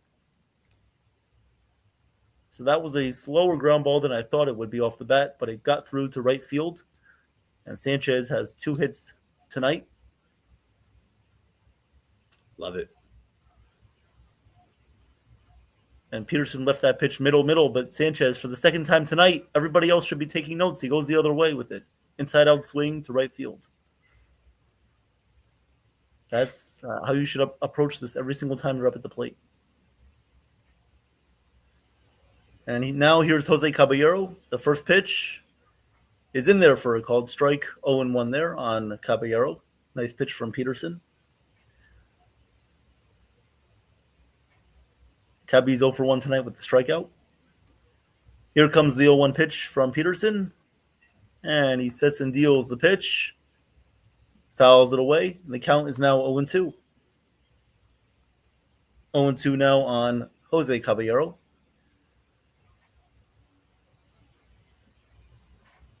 So again, first and second for the Yankees here in the top of the 5th. 0-2 count on Caballero. Jones off of second and Sanchez off of first. Peterson sets, looks at second. Kicks and deals the pitch. Line to right field. It's going to get down for a base hit. Rounding second, rounding third is Jones. He comes in to score the Yankees' first run of the game, and the game is tied at 1. Awesome. There you go, baby. Come on. There we go. There's a nice piece of hitting right there on an 0-2 pitch. Protect the plate and line that into right field, and that's what Cabby does. And the game is now tied at 1.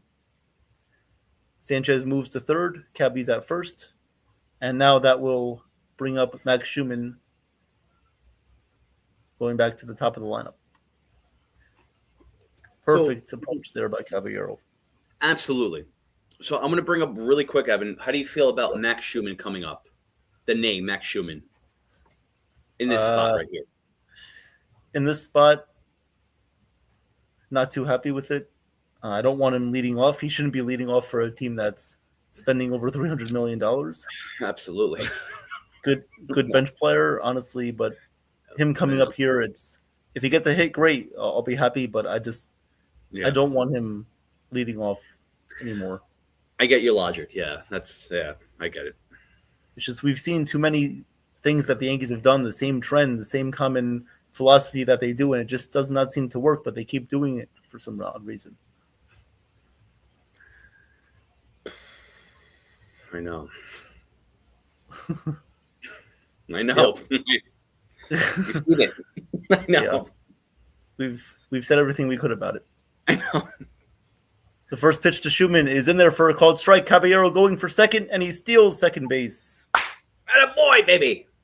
Attaboy, Cabby. Okay. Good man. So runners on second and third here, 2 outs. And now if Schumann could get a base hit for one time in his life, the Yankees would have a 3-1 lead. Oh, man. Come on, baby. Come on, Shoemaker. Come on. 0-1 pitch coming up to the Schumann. Peterson sets and deals the pitch. Down low, 1-1.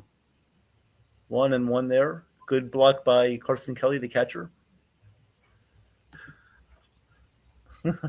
Yeah, Jason, that's David Peterson. That's what I'm going to ask you, Jason. How do you feel about David Peterson pitching tonight? Oh, man. Here comes the 1-1. Peterson deals. The pitch is grounded foul, and the count is now 1-2. Jason, how do you feel about Hayden Sanger? How do you feel about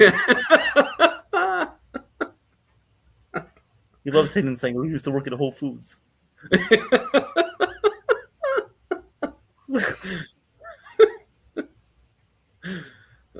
In the sushi shop. Sushi. Yeah. The 1-2 pitch to Schumann is hit in the air to right field and not deep. Right there to make the catch is the right fielder. Don't know who it was. Oh, Seiya Suzuki makes the catch. So now we're going to go to the bottom of the fifth. At least the Yankees have tied the game up at 1-1. Tied it up at 1 and go into the bottom of the fifth. Coming up for the Chicago Cubs will be Nico Horner, Ian Happ, and Dansby Swanson.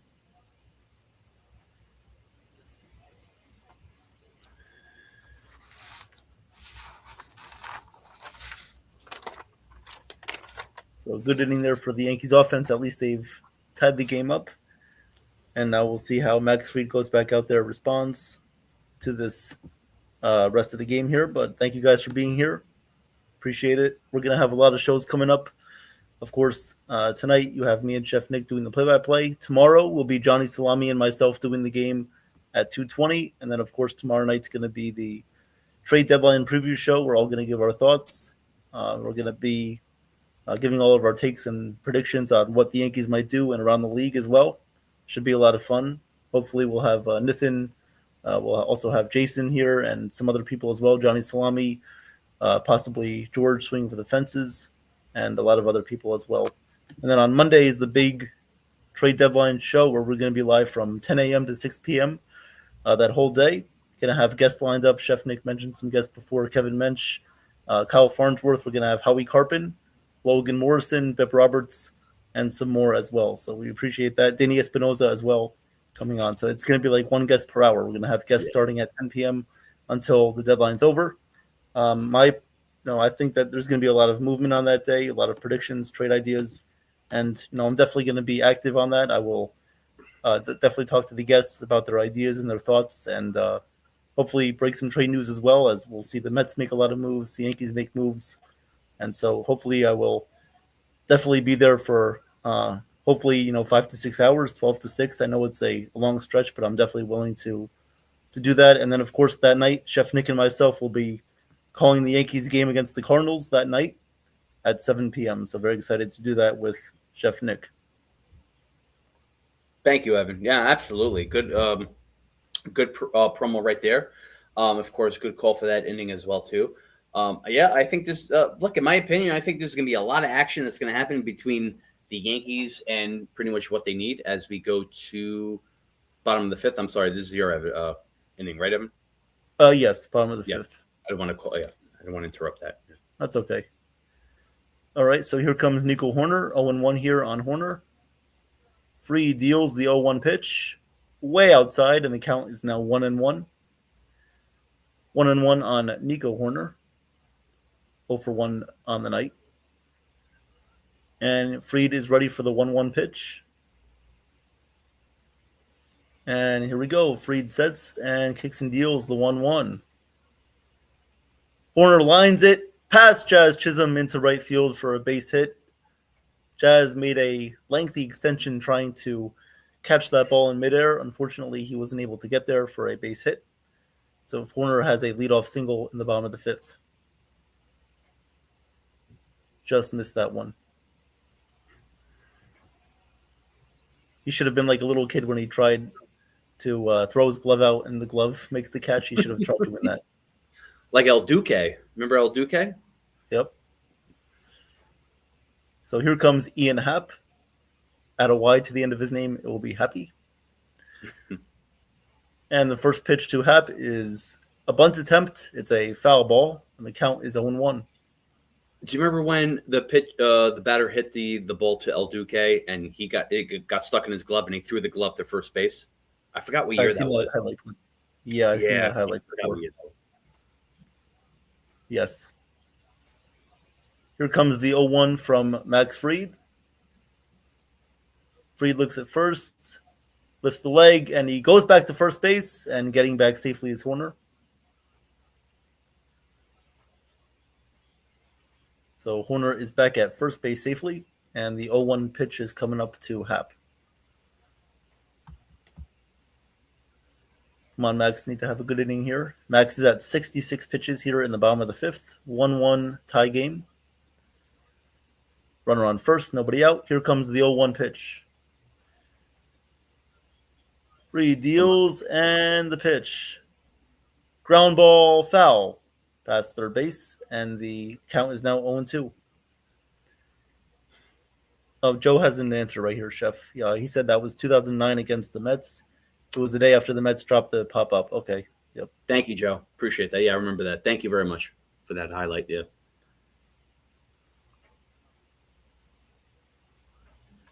Here comes the 0-2 on the way from Fried to Happ. 0-2 pitch on the way. Fried from the stretch, kicks and deals the pitch. Ground ball to third base. It's a fair ball. Caballero throws to first in time to get Happ, and advancing to second base is going to be Nico Horner. Cabby had no play to second, so he only had to go to first for that out. And so runner on second base, one out here in the bottom of the fifth.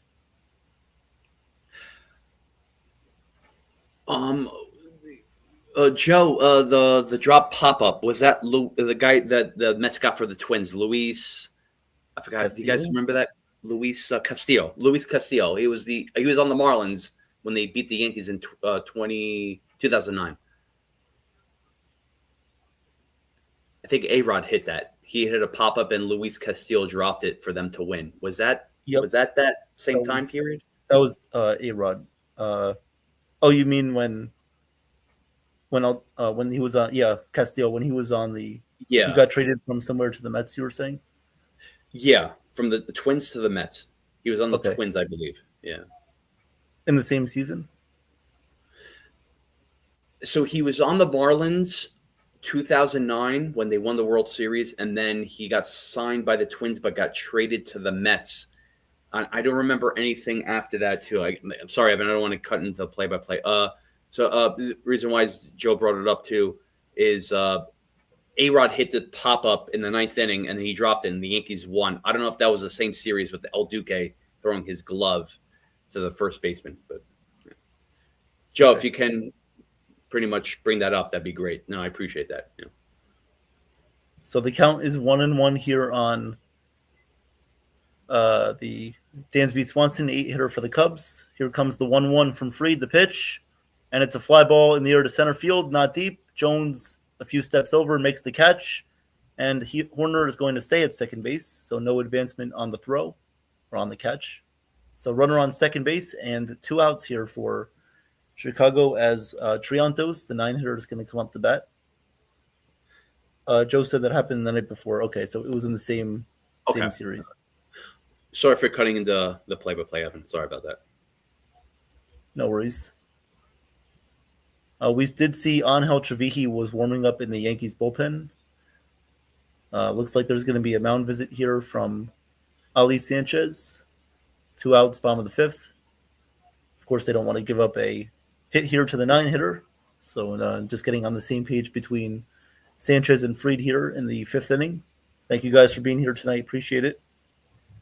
You're listening to the best 2 play-by-play announcers in the business. Of course, when Joe wasn't on, and Johnny Salami and everybody else. Of course, we'll stick to our little circle here. We're not going to mention anybody who won't say our names either. We'll stick to ourselves and our group. Chef's kiss, baby. Love it. Perfect. Screw him. Didn't mean that. No, I did. Okay. Here comes the first pitch to James Triantos, the pitch. And that one's in there for a called strike 0-1. 0-1 here on Triantos. I believe this guy came from the Cubs AAA system.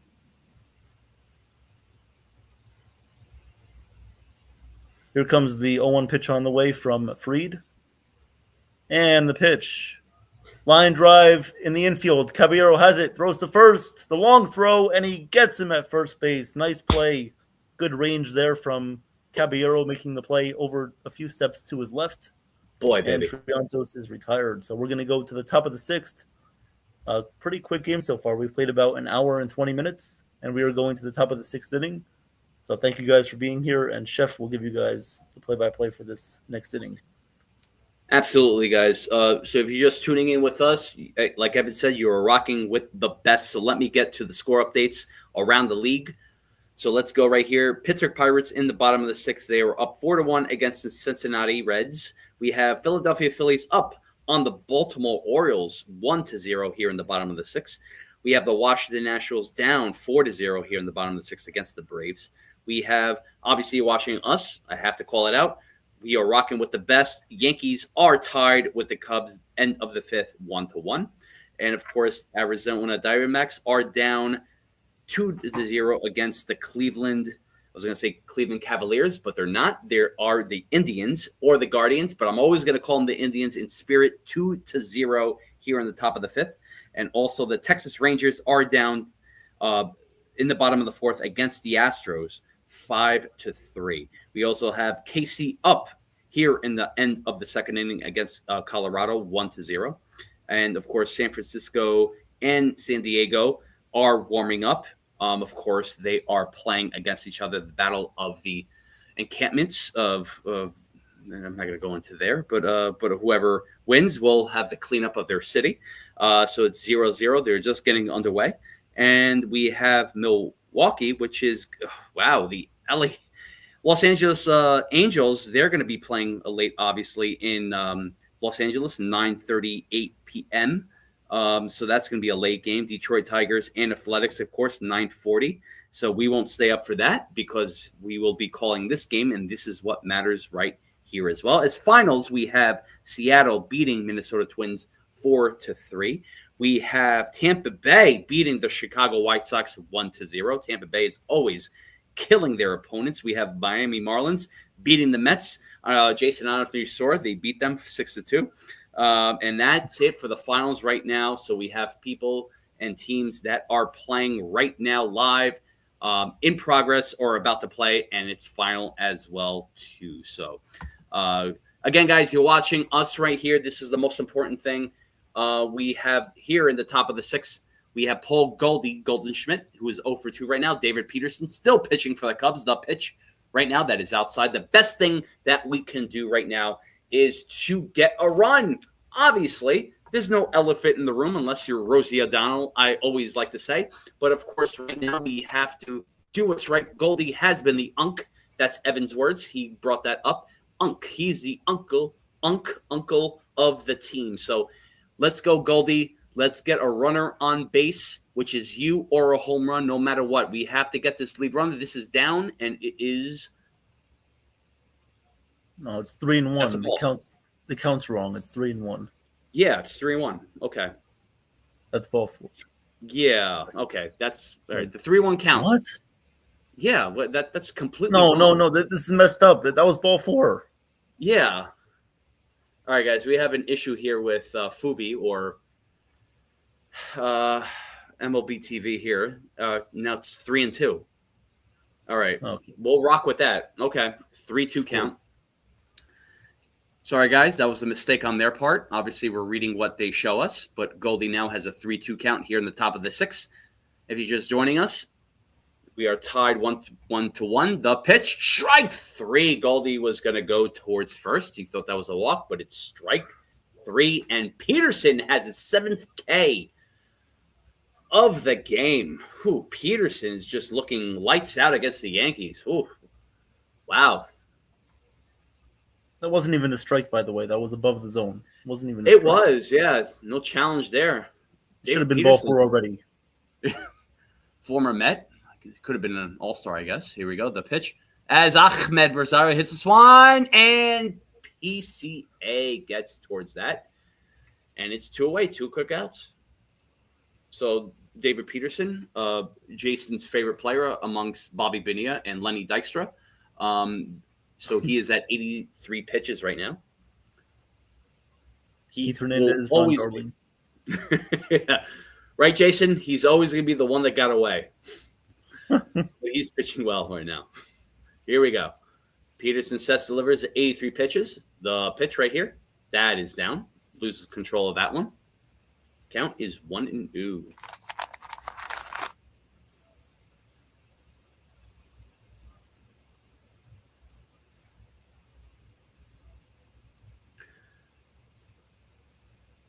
Dominguez 0 for 2. The 1-0 count. Dominguez hits this one, and it's popped up towards the right field line. It is out of play. Surprised Senga saw that.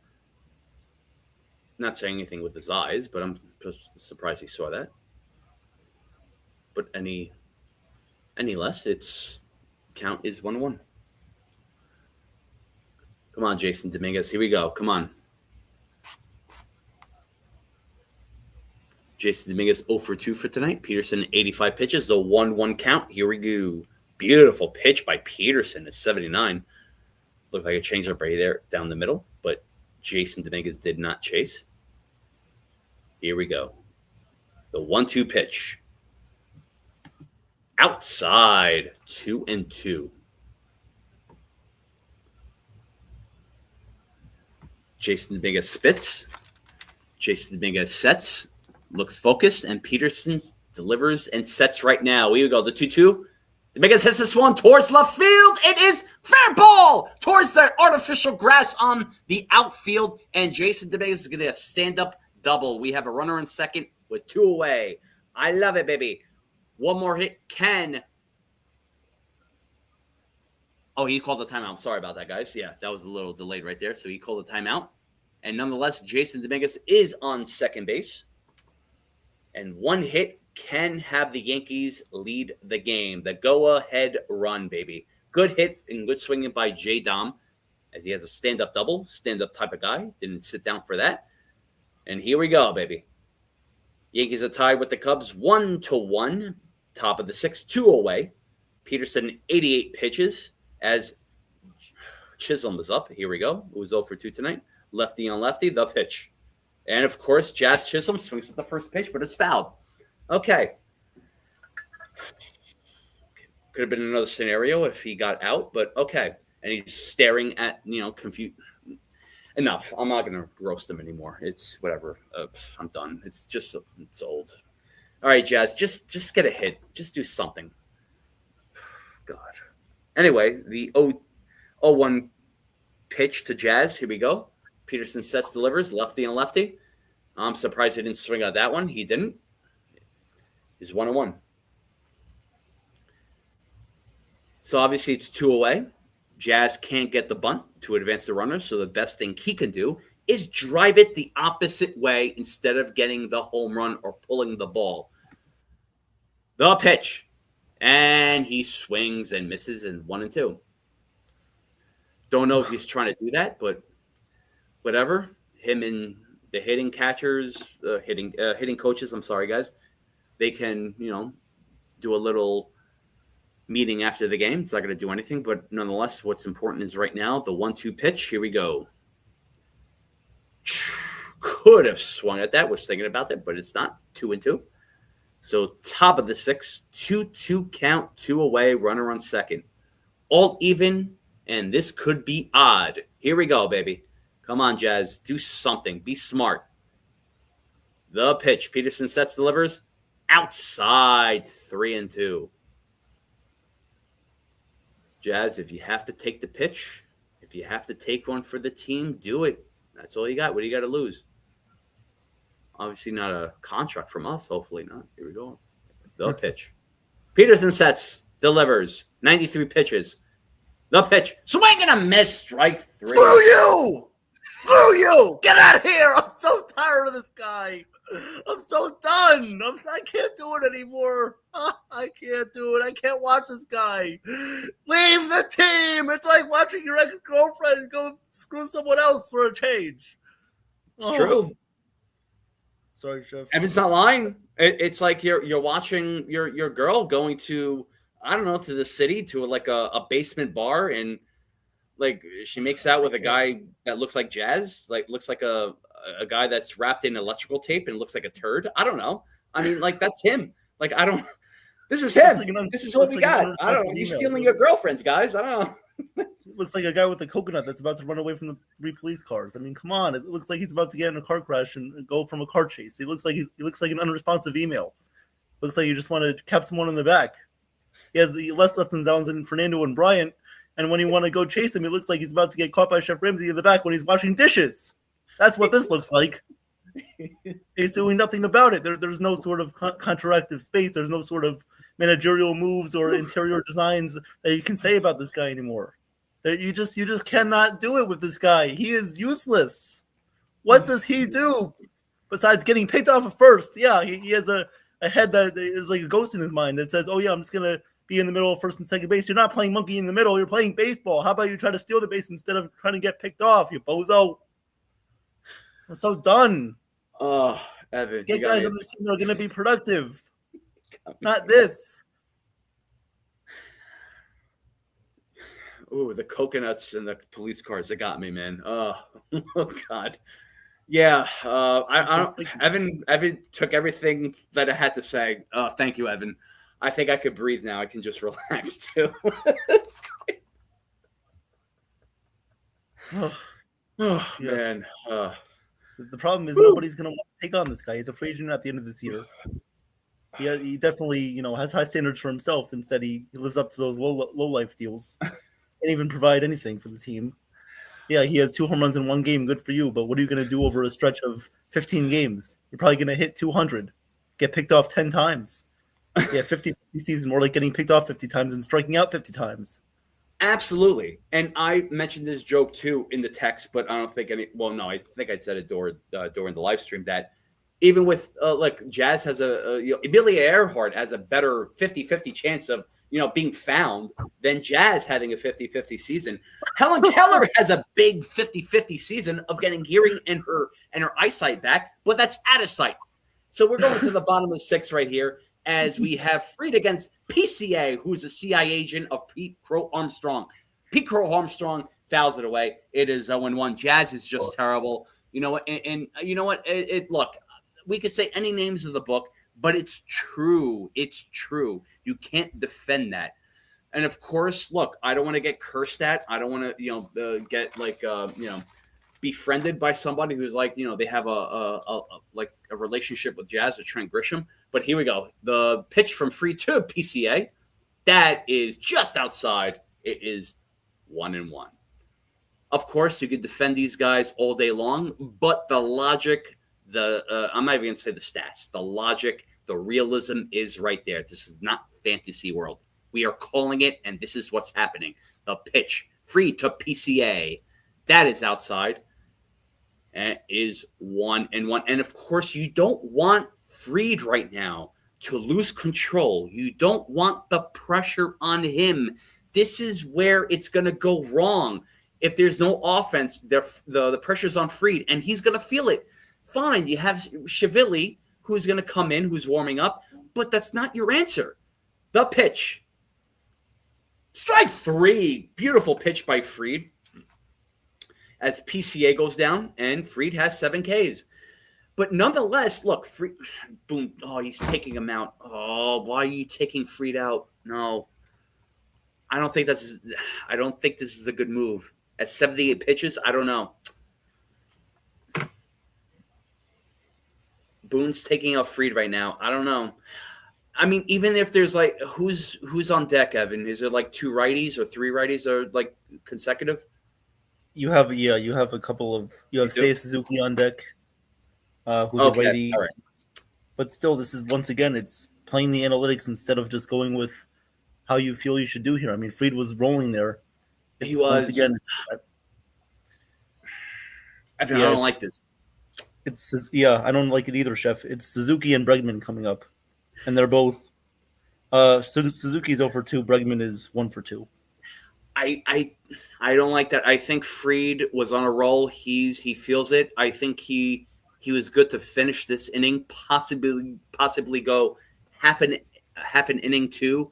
I don't think this is a good move to bring up Shivili. I really don't. I mean, of course, look, if he's lights out, that's great. But I think Fried should not be on a pitch count. It's still early. He's good to go 100 plus pitches, but this is 79 pitches. Yeah, I don't like that. I don't know. And of course, it'd be nice to give the bullpen a break, sort of like a little confidence, rest break. But yeah, I don't like Fried getting pulled out. Even if Chiavelli's like righty on righty, of course, like a bad porn movie, I always like to say, lefty on lefty. But nonetheless, Fried has been good so far, nonetheless, with lefties or righties. I think it's his right to. He should have just finished it. I don't know. We'll see, man. I don't know. It's just something. And Evan, we've had this little familiar feeling too when Blackburn was up. I believe when Fried got pulled out. I don't know. This is when Blackburn was just like in the beginning of the season when he was like just terrible and giving up runs and left and right. I think Fried got pulled out and they put Blackburn in, and then he just gave up like 2 or 3 runs. I don't know if it was against the Marlins or another team, but this is earlier in the season. But it's like sort of like familiar like territory, and where it's like, I don't know. Yeah, I think you're right, Evan. I think it's analytics. It's like not Boone. It's like, look, if I was Boone, I'd be like, I'd keep him in. It'd be like, no, screw it. He's doing good. He's a Warrior tonight. I would keep him in. But yeah, I think it's just analytics doing their thing, which is disgusting. It really is disgusting. I don't know. I mean, even like, I understand what you guys are saying about the pitch count, but he was only at 78 pitches. There was 1 out in the 6th. He couldn't have just finished that inning. He already had 2 previous starts. That's nothing, one guys. Against the Pirates and then 1 against the White Sox. That's nothing. That's nothing. He can go 110, 120. This is Fried. What, protecting for what? All right, guys. We have Chiavelli up right now, who's coming in for Fried. Suzuki's up with he's 0 for 2 tonight, and there's a 2-1 count as Chiavelli is filling in for Fried. If you're just missing it right now, so it's a righty on righty instead of lefty on righty. We'll see how this pans out. The pitch just outside. Chiavelli has his velocity at 99, but nonetheless, it's a 3-1 count. So we'll see how this pans out. And of course, if you're like me, a pansexual, where I like to pan it up, we'll see. The pitch. And he walks him. All right, here we go. So Chiavelli, of course, is in a high leverage situation. You want to call this as a high leverage situation because the Yankees aren't scoring and it's tied in the later stages or halfway of the game. So we'll see how Chiavelli does.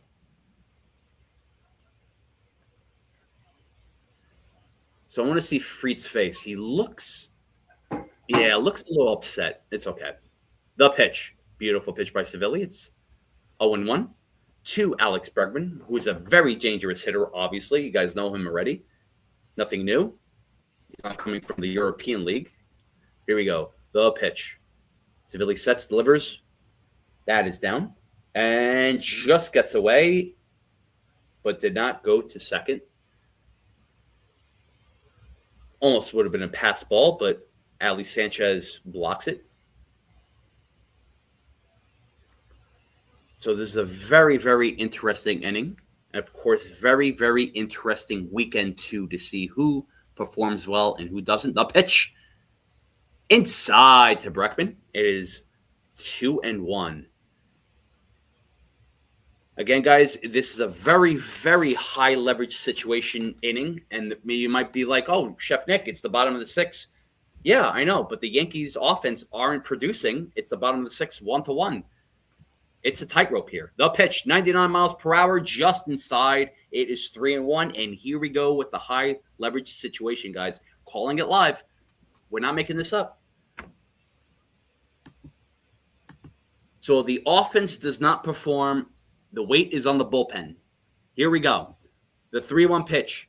Bregman fouls, tips this one towards the third baseline, 3-2. This is not like we're not making this up. This is why, like we always say, when we call the live play-by-plays, we're calling it as it's shown. So if you guys get angry or bothered by that, well, here it is, guys. Here is it on a plastic plate for you, or silver platter, whatever you want to call it. Here we go. The 3-2 pitch. Chiavelli sets, delivers to Bregman. Just missed that. They should challenge that. That was down the middle, and they are. That should be a strike. It was a little up, but it should be a strike. No way. Come on. Did they overturn that? Oh, it's a walk. Really? So, guys, that was a walk. That looked like a strike, but I guess it was about 2 to 4 inches up. Yeah, it was okay. Now we have runners on first and second with one away, bottom of the sixth. I guess it looks so close to our eyes when this is why they have the ABS challenge. Then I guess it didn't, but it looks so close. So, again, dangerous situation, but nonetheless, we are calling it. If the Yankees get out of this inning, or if they don't, I'm hoping that they do, the offense needs to be the culprit again. No stats involved. Nothing involved. Screw your stats. Sit on your stats. Enjoy your stats. You're seeing it live. And you've seen it live for the past week, how the Yankees have done offensively. Screw your stats. Remember that, guys. Does not matter. We're seeing it live. First and second, bottom of the sixth, one away. Score tied. Shively pitches to Kelly. This is down, but he calls it a strike. 0-1. Come on, Shively. Do your thing, baby. Come on. Shively has been doing good out of the Yankees bullpen. Of course, the last call I don't think was in his favor, but according to ABS, it was. Here we go. The pitch. And Kelly hits this one towards center field. Jones is under that. Gets it. 2 away. Runners stay at first and second. And the score remains at 1-1. So, guys, I just want to repeat something to you, too, here. Of course, we're doing our analysis. We should sort of spread it out, too, as Michael Busch is up right here, 0 for 2. It does not matter if you have any stats against lefties, righties, day games, night games, if they took a crap or they have, took a diarrhea dump in the morning. It does not matter. The Yankees are doing terrible offensively, and it shows. I don't tell you why. The pitch, down and away. It is 1-0. It does not matter if you have a Trent Grisham poster or an Aaron Judge poster on your wall or on top of your wall, and you pretty much have fever dreams or wet dreams with them. It does not matter. The point is, this is real life right here. The pitch, that is inside. It is 2-0. The real life situation is, this is where the offense is. If you trust the offense to win 1-0, 2-0, or lose 2-1, 2-0, but they're up, there's an issue here. There is an issue. The pitch, 2-0 pitch to Busch. Shively sets, delivers. Beautiful pitch by Shively. It is 2-1. Right now, and of course, we can say about the White Sox, the past couple of games that they lost, they should have won. Should have won. I'm very disappointed. Does not matter if they're up 4-0, 4-1. The pitch. This one's down 3-1. Does not matter if Blackburn blew it. Blackburn has been lights out. He has been doing good. I'll say that. Of course, Duvall, he's like, right now he got traded to my kitchen crew, so he's a prep cook. But even so, what matters right now is the fact that Yankees, they can't win by 2, 3, or 4 runs. The pitch. Busch hits this one towards Jazz. The only play is towards first, obviously, as he gets out of the inning. Nonetheless, Shively comes in, works out of trouble, in his own trouble. End of the 6th, we go to the 7th, and it is 1-1. So, look, this is what you see. And again, it's better to see the analysis spread out. And this is what I was thinking, Evan, too. Instead of like doing a pregame or post, obviously we're going to do a postgame, but like an analysis spread out where it's like, hey guys, do you see what's happening? We're not making this up, but look, it's like, oh, but the Yankees offense, they have holes in there. I get it, but we're not seeing them. We're not seeing Bellinger. We're not seeing Big G. We're not seeing, Aaron Judge, of course. We know we're not calling them out. We're seeing this. We're seeing the product right here. But of course, it's like, oh, well, how about Austin Wells getting a home run, or again, Spencer Jones or Jazz Chisholm, where they made it 4 runs and they were up 4-0, but they lost it. But it does not matter. This is a very dangerous time, guys. This is what maybe people need to think about. not panic mode yet, because we are in a sort of structured situation where we're in second place behind the Rays. Of course, Boston is creeping up, but this is a dangerous time. And I'm not sugarcoating anything. I'm not saying, don't worry, guys, everything's going to be okay. It's not until we make moves this weekend. And again, I'm just biting my tongue. I don't want to say anything, but I'm going to save it. But right now, Evan, and everyone that's tuning in, we got to be real with ourselves. We can't hate. We can't be like, oh, well, just make excuses. Offense is terrible. And I'm not hating on the Yankees. I am not hating on who's injured. I get who's injured. We have holes, but we're terrible right now. And I don't care who's coming back. Again, I got to put this out there. I don't care who's coming back, and I don't care who we get, as long as it helps the offense. But it's not helping right now. I'm not saying next week. I'm not saying 2 days from now. I'm not saying 2 months from now. Right now. This is happening live. That's all I want to say, Evan. Of course, people, never mind. I could play this record all day. Yeah. Just wanted to say that, Evan, just to put it out there. So thank you for listening. Appreciate that. No problem. Sorry, Evan. Jeez. All right. So here comes. That's all good. It's like a CD on a broken record. It's like the same thing. Obviously, yeah. All season long, yeah. The pitch to Anthony Volpe is a ground ball to second base. Horner has it, throws to first, and gets Volpe in time for the first out, 1 away. Yeah, and that's the thing, Chef, is like, we keep pretty much repeating ourselves because the Yankees tend to keep going on these stretches where it's like up and down. So you don't want to always have the same opinion because it's going to change with the way the team is performing. But at the end of the day, the sample size will always show what the results are supposed to be, the actual against the budgeted, and that's what it's all about.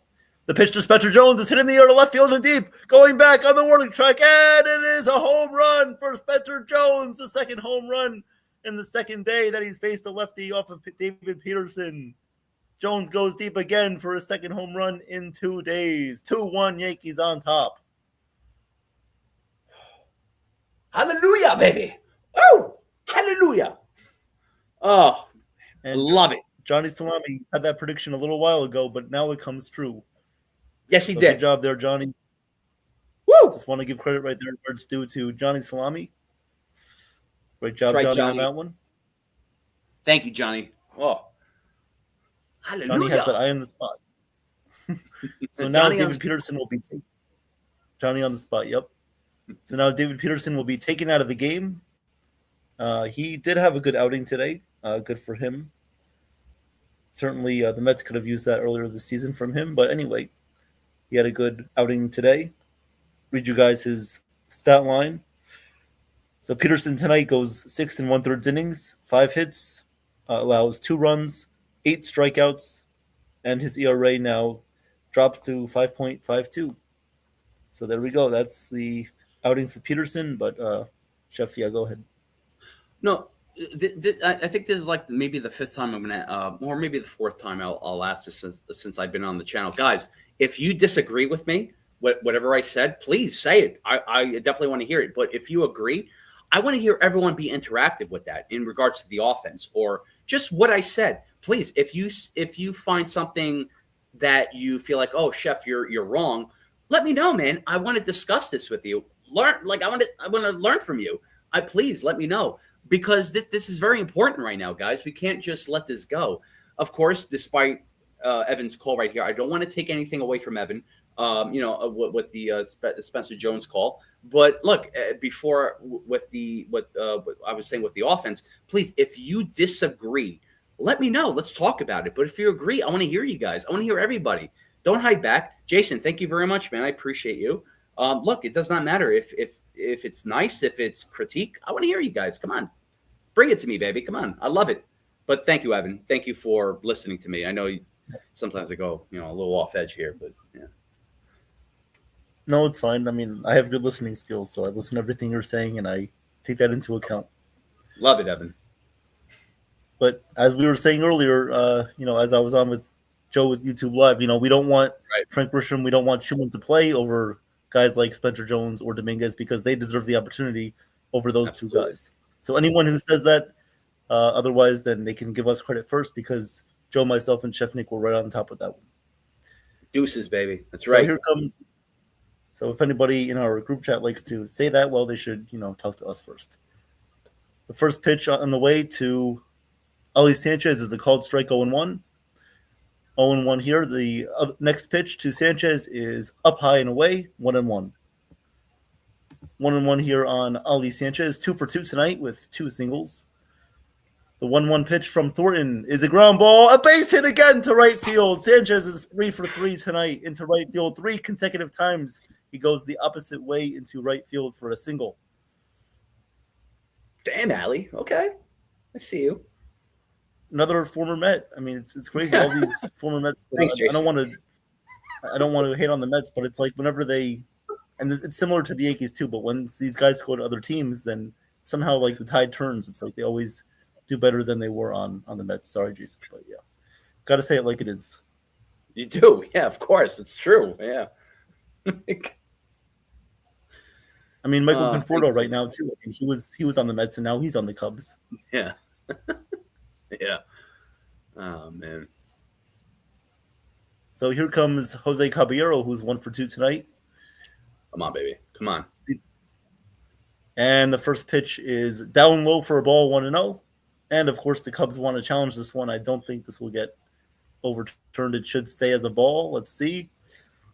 And the pitch is going to be a ball. So the Cubs lose that challenge.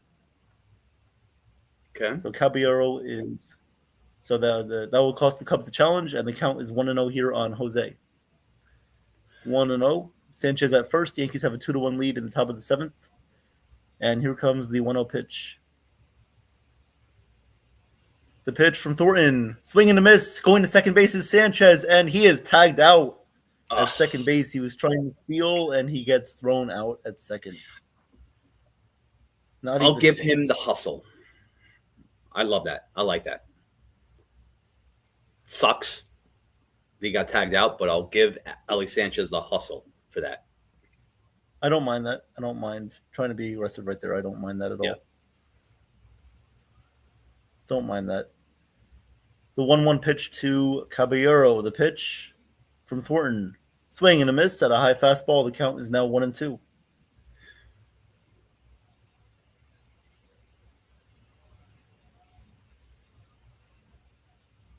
One, two on the way from Thornton. And we're going to have a timeout. Wait for the 1-2 pitch. Again, Caballero 1 for 2 tonight. Brought in the Yankees' first run with an RBI single, which scored Spencer Jones. And Thornton sets the righty deals the 1-2. And the pitch outside. The count is now 2-2.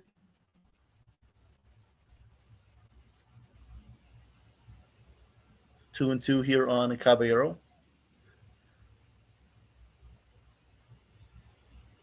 Here comes the pitch from Thornton. The pitch outside, 3-2. Missed there with a sweeper. 3-2. Come on, guys. There's a lot of people in the chat, a lot of people in the views. Leave everything that you're doing right now. Join us. Let's go. Let's rock and roll, baby. We are rocking with the best. Let's go, baby. Thornton sets and deals the 3-2 outside, ball 4. So Caballero works a walk. Runner on first base, 2 outs. We all need you here, baby. You're all family. Leave what you're seeing. Leave what you're doing. Join the movement, baby. Join the new movement with NY Yankee Mania World Sports Entertainment. Like, subscribe. Please smash the button here. Let's get the domesticated polite violence and smash it so we could transfer it to the Yankees offense. Let's do it, baby. Wherever you are, whether you're in Tasmania, Albania, regardless of where you are in another stream, come here. You will be satisfied, and we will satisfy your hunger, devotion to your emotion, baby. Welcome to NY Yankee Mania. We are here for you, and your opinions matter in my recipe and Evan's audit. Let's go, baby. And the engagement letter, too. There you go. Another term right there. Yeah. Woo! So there you go. If you're halfway across the world listening to us from YouTube Live, whether you're a real person or a bot, doesn't matter. We appreciate you. And here comes Trent Grisham up to bat, as we were just. Hey, we got more talking about views. that before. Okay, good. Okay, here we go. Love it. Woo! Love the eye. Love See you what guys. happens when we get the thoughts rolling, get the hyper That's attention right, up, I and know. now we gotta Keep it coming, continue guys. that. Come on, baby. I want to hear you guys. I see a lot more. Come on. The first pitch to the aforementioned Grisham is just down low, 1-0. Oh, that was very, very close. Looked like it caught the corner, but no challenge by the Cubs there. Yeah. 1-0. So Thornton on the mound here facing against Trent Grisham, who is pinch hitting for Max Schumann. And the pitch is fouled away. The count is now 1-1 on Grisham. So Grisham will come in the next inning, and he will replace Schumann in the outfield. 1-1 here on Trent Grisham. Top of the seventh, runner on first base. Yankees have a 2-1 lead, thanks to Spencer Jones hitting a solo home run. The pitch, Thornton's going to throw back to first base. Caballero is back in there safely, back to first.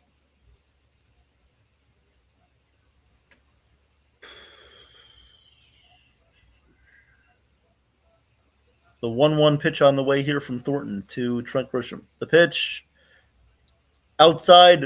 Caballero goes to second, and he is safe at second base. The ball goes into center field, but Caballero will stay there. No advancement, but stolen base right there for Caballero. I'm not sure if that pitch was called a strike. It may have. Oh, it was actually called a ball. It was outside. Yes. Looked like it was on the corner. Yeah. Looked like that was a very close pitch. Another one that should have been called a strike, but it was outside. 2-1 on Trent Grisham. So can he provide an RBI? We'll see. And now Fernando Cruz is warming up in the bullpen. The pitch to Grisham, swing and a miss. 93 mile per hour fastball right down the middle of the plate is swung on and missed. 2-2. Again, the point here is try to make good contact and get a base hit. You don't have to try to hit a grand slam because there's not 3 runners on base. Exactly, Evan. Good point. Very good point. Just try to hit the ball hard, make solid contact. 2-2 pitch to Grisham. The pitch down low, 3-2. Caballero goes back to second. So full count here, 3-2 on Trent Grisham. Runner on second base, 2 outs. Joe says Spencer Jones is just as good as Grisham's days are winning. Yes, yeah, Joe. Yep. Hopefully so. The pitch to Grisham, grounded foul outside of first, and the count is remaining here at 3-2. So at least Grisham puts up a good at bat, if nothing else in this case. Usually it results in a ground ball, strikeout, lazy pop up. Loves to be proven wrong. The 3-2 pitch. It's outside, ball 4. Grisham works a walk. There you go. So Grisham works a walk here, and he gets on first base. Runners on first and second. 2 outs for Paul Goldschmidt. Come on, Goldie. Come on. We need more runs, baby. Paul Goldschmidt, 38 years old. He's a cougar. It does not matter. Come on. He's a MILF. Come on, baby. The first pitch on the way to... Sorry. Nah, cut it. The pitch is popped up. Okay. First base side, foul territory, and he makes the catch. That was Bush at first base, makes the catch, and that will do it for the inning. Sorry, Chef, what were you going to say there? No, I was going to explain what I meant, but I don't think I need to. We're fine. Okay. All right. Yeah, so that's again, I mean, we always see the Yankees do this. They have runners on first and second. A guy works a great at bat, and then the next guy swings at the first pitch, and the relief pitcher is out of the inning. But yeah, no, once again, in that inning, that pretty much proves our point that Spencer Jones should be playing the majority of time over Grisham and Max Schumann because they deserve the opportunities, and we've seen constant improvement from Jones, and he deserves every opportunity. And also, he gives you the best defense when Judge and Bellinger are not playing the corner outfield spots. Evan, absolutely. look, I think that, and Joe called this well too. We called this game when Spencer Jones first came up against Mizorowski when they were playing the Brewers. But Joe said it all. We agreed on this too, where it's like it was not fair for. And again, it's like you don't want to be like, oh, it's not fair for prospects to come up to not do good against good pitchers. I get it, but for that scenario, it's like, all right, Jones, you're up, but you're facing a modern day Randy Johnson. I always had my belief in Jones, and I knew that it was not going to be quick with him coming up and producing. It's going to be a slow process. Depends on the person. Depends on the player. I get it. But what I'm seeing from Jones is absolutely great. But look, the thing is, when they keep sending him down, especially with Jason Dominguez last season, I know it's last season, it's over with, but it's the same scenario. When you send your players down and bring them up, it's like they lose their sort of like, I don't know, they're like how would you say, like, especially like I like to call it in the chef's world, where it's like, I don't know, like the culinary atmosphere. It's like when you have been in the business for a long time, you can work anywhere. If you worked here, you can work anywhere. But of course, Jones is young. He doesn't have a lot of experience under his belt. But even so, look, even with Jones too, I've always had good respect for Jones. He's always had a power swing. Celia, I was going to get to your point, but he's always a swing and miss type of hitter. I don't like that. I think they should fix that, but a little too late because it keeps happening. But when he has contact on the ball, it makes a big difference. And of course, as you've seen tonight as well too, it didn't work justice for the minor leagues, right, Celia? He's been swinging, missing, but when he gets contact on the bat, it's a major difference right here. As guys, we're seeing Fernando Cruz here with a 4.5 record, 2.51 ERA on the season, 51 games. So we are up 2-1. That is you, right? Hey, Chef. Yeah, I got this inning up. I'm You got the sorry. next. Bottom of the seventh. Oh, Lord. I'm getting It's all caught good. up, Evan. I'm getting a little too excited. I'm sorry. Go ahead. Sorry about that. It's all right. We have those moments. It's okay. So the count is 1-1 here on Nico Horner. Jones moves to left field as Grisham takes center field because, of course, he has to. The 1-1 pitch to Horner is fouled away. The count is now 1-2 here from Fernando Cruz, who was in the game in the bottom of the seventh.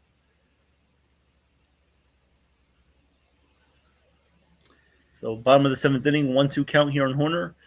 Again, the Yankees bullpen needs to figure out who they're going to line up in these late inning situations, whether it's Cruz in the seventh. Because, again, I don't want to see Blackburn in the eighth inning. Mm-hmm. The pitch is down low 2-2. Yeah, I don't want to see Blackburn in the eighth. I want to see someone a little bit more reliable. We already tried that against the White Sox. It didn't work out. So Cruz is a good seventh inning guy. Eighth inning, I probably would like to see Brent Hedrick possibly. Yeah. And then go to Bednar as well. Yep. Like that. 2-2 is the count here on Horner. Cruz sets the pitch.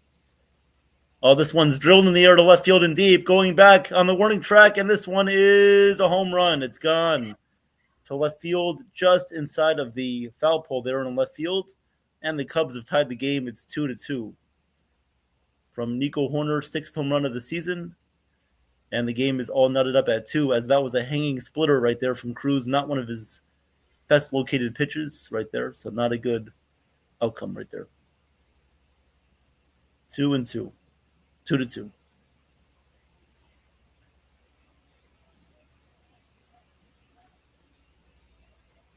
We have an update here from Joe. Some updated trade rumors. The Dodgers taking out 2 or 3 of their prospects out of the lineup. Maybe close to a deal with the Tigers and George Lombard Jr. Another home run tonight. Okay. Thank you, Joe, for that. Thank you, Joe.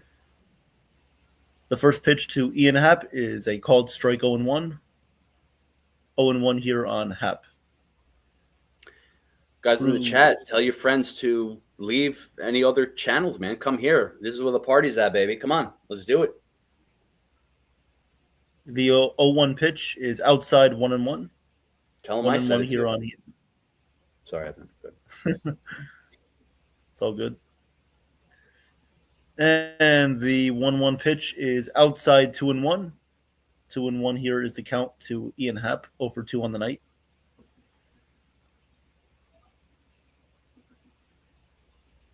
2-1 pitch coming up here to Ian Happ.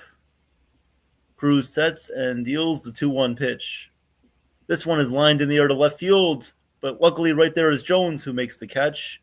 Doesn't have to move that much to make the play, and there's one out here in the bottom of the 7th. So they're hitting the ball hard here off of Cruz. Oh, yeah, you take a look at that pitch. That was a hanging splitter, no movement on it whatsoever. It was a very flat pitch there, left right over the middle of the plate, and that's what's going to happen. No movement on that. That was flatter than a bottle of soda. Let's see what I got. let's see what analogy I have with that. No, it's gonna go deep. So Dansby Swanson is up to bat. Count is 1-0. A little too much. And the pitch grounded to third base. That's a fair ball inside of third. Caballero with a long throw to first. And nice play. He's out at first base. 2 away here in the bottom of the 7th. Good play. Wow. Good play by Cabby. Yeah. Very nice play. Has proven he can play multiple positions all over the infield.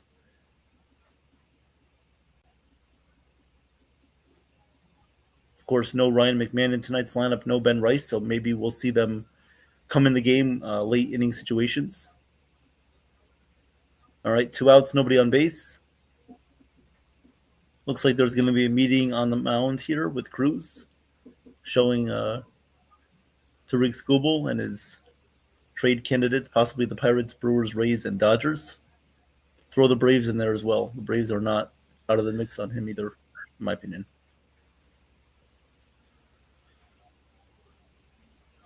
I honestly don't care. Really. I really don't care about Skubal. Anyway, yeah, that's Monday. All right, no tomorrow. And the first pitch to Pedro Ramirez is inside 1-0. So another guy, Ramirez.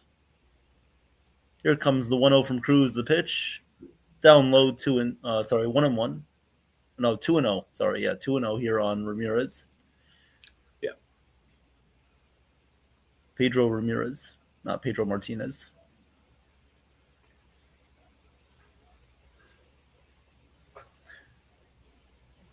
2-0 pitch on the way here from Cruz.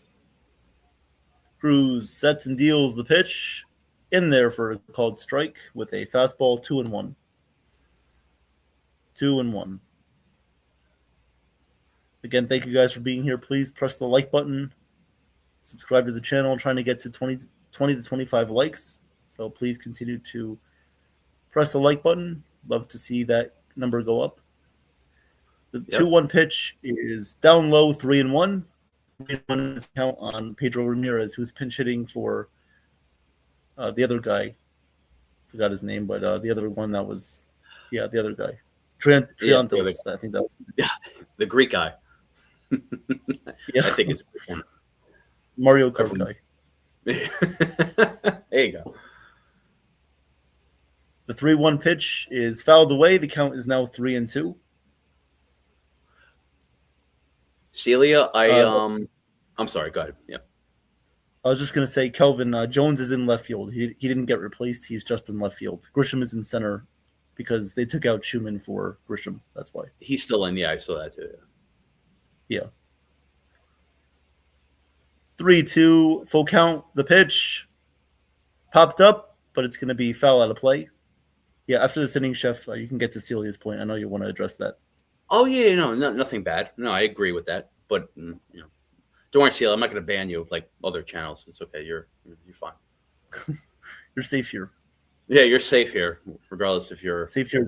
Safe just like Anne Frank. You're safe here. Well, the 3-2 pitch. Outside, ball 4. Well, not really safe, but you know what I mean. You're safe.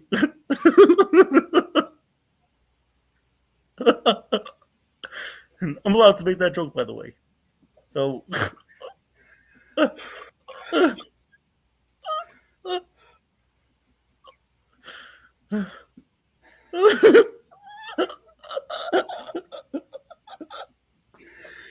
Yes, you are, Evan. Yes, you're allowed to make that joke. I have plenty of jokes with that, but I never said it. But you're allowed to make that joke. All right, so Cruz is going to be taken out. Cruz will be taken out of the game as he walks Pedro Martinez. So now the Cubs will have the top of the order coming up, and we'll see the Cubs top of the lineup coming up. We'll see who the Cubs or who the Yankees put in. Yep, no worries, Celia. Nope, you're always good to stay here. No worries. Oh, Celia, you're good. No, I wasn't laughing at you. I was laughing at the Anne Frank joke that Evan said. Just to be transparent. Oh, my Lord. Another direction with NY Yankee Mania and World Sports Mania. That's baby. I love it. Oh, bang it. I love it. Bang it like the bull on Wall Street. Oh, bang it like Anne Frank when she was overage. Oh, Jesus. Oh, Nick. Oh, Evan. I'm sorry. Go ahead, Evan. Couldn't need to play back. Luckily, we didn't get kicked off the air for that comment. Yeah, it's all AI. Oh, yeah. It's all AI, just like what the data coordinator uses. Pretty much like the robots, like the Amazon drones that they use. Pretty much the Wii bowling characters, like those people in the press box. It's not the people that sit on the right and do nothing. They have blank expressions on their face. Might as well hop it up and down when the guy gets a gutter ball. Whew, okay. No, Celia, you're going to leave? Why? We're not saying this is the first time, Celia, you're voluntarily leaving on your own. We didn't say anything bad about you. You're saying it's stuff bad about yourself. That's not us. I was agreeing with you, actually. Oh, man. Are we on a commercial? God. Yeah, we are, right? So Brent Hedrick is we're getting back right now. Brent Hedrick is in the game here, 1.30 ERA. Oh, yes. Okay. I'm on a commercial still. Whew, okay. Okay. But no, yeah. Oh yeah, I think Celia got us. Yeah, she's laughing better. that she's not saying that she's gonna leave. Oh boy. The 1-0 pitch is in there for a called strike on PCA, who's 0 for 2 tonight. 1-1 here from Hedrick to P. Crow Armstrong, who's 0 for 2.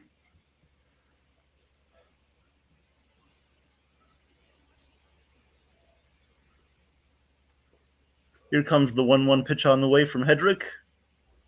And the pitch down low, 2-1. 2-1 here on PCA. 2-1.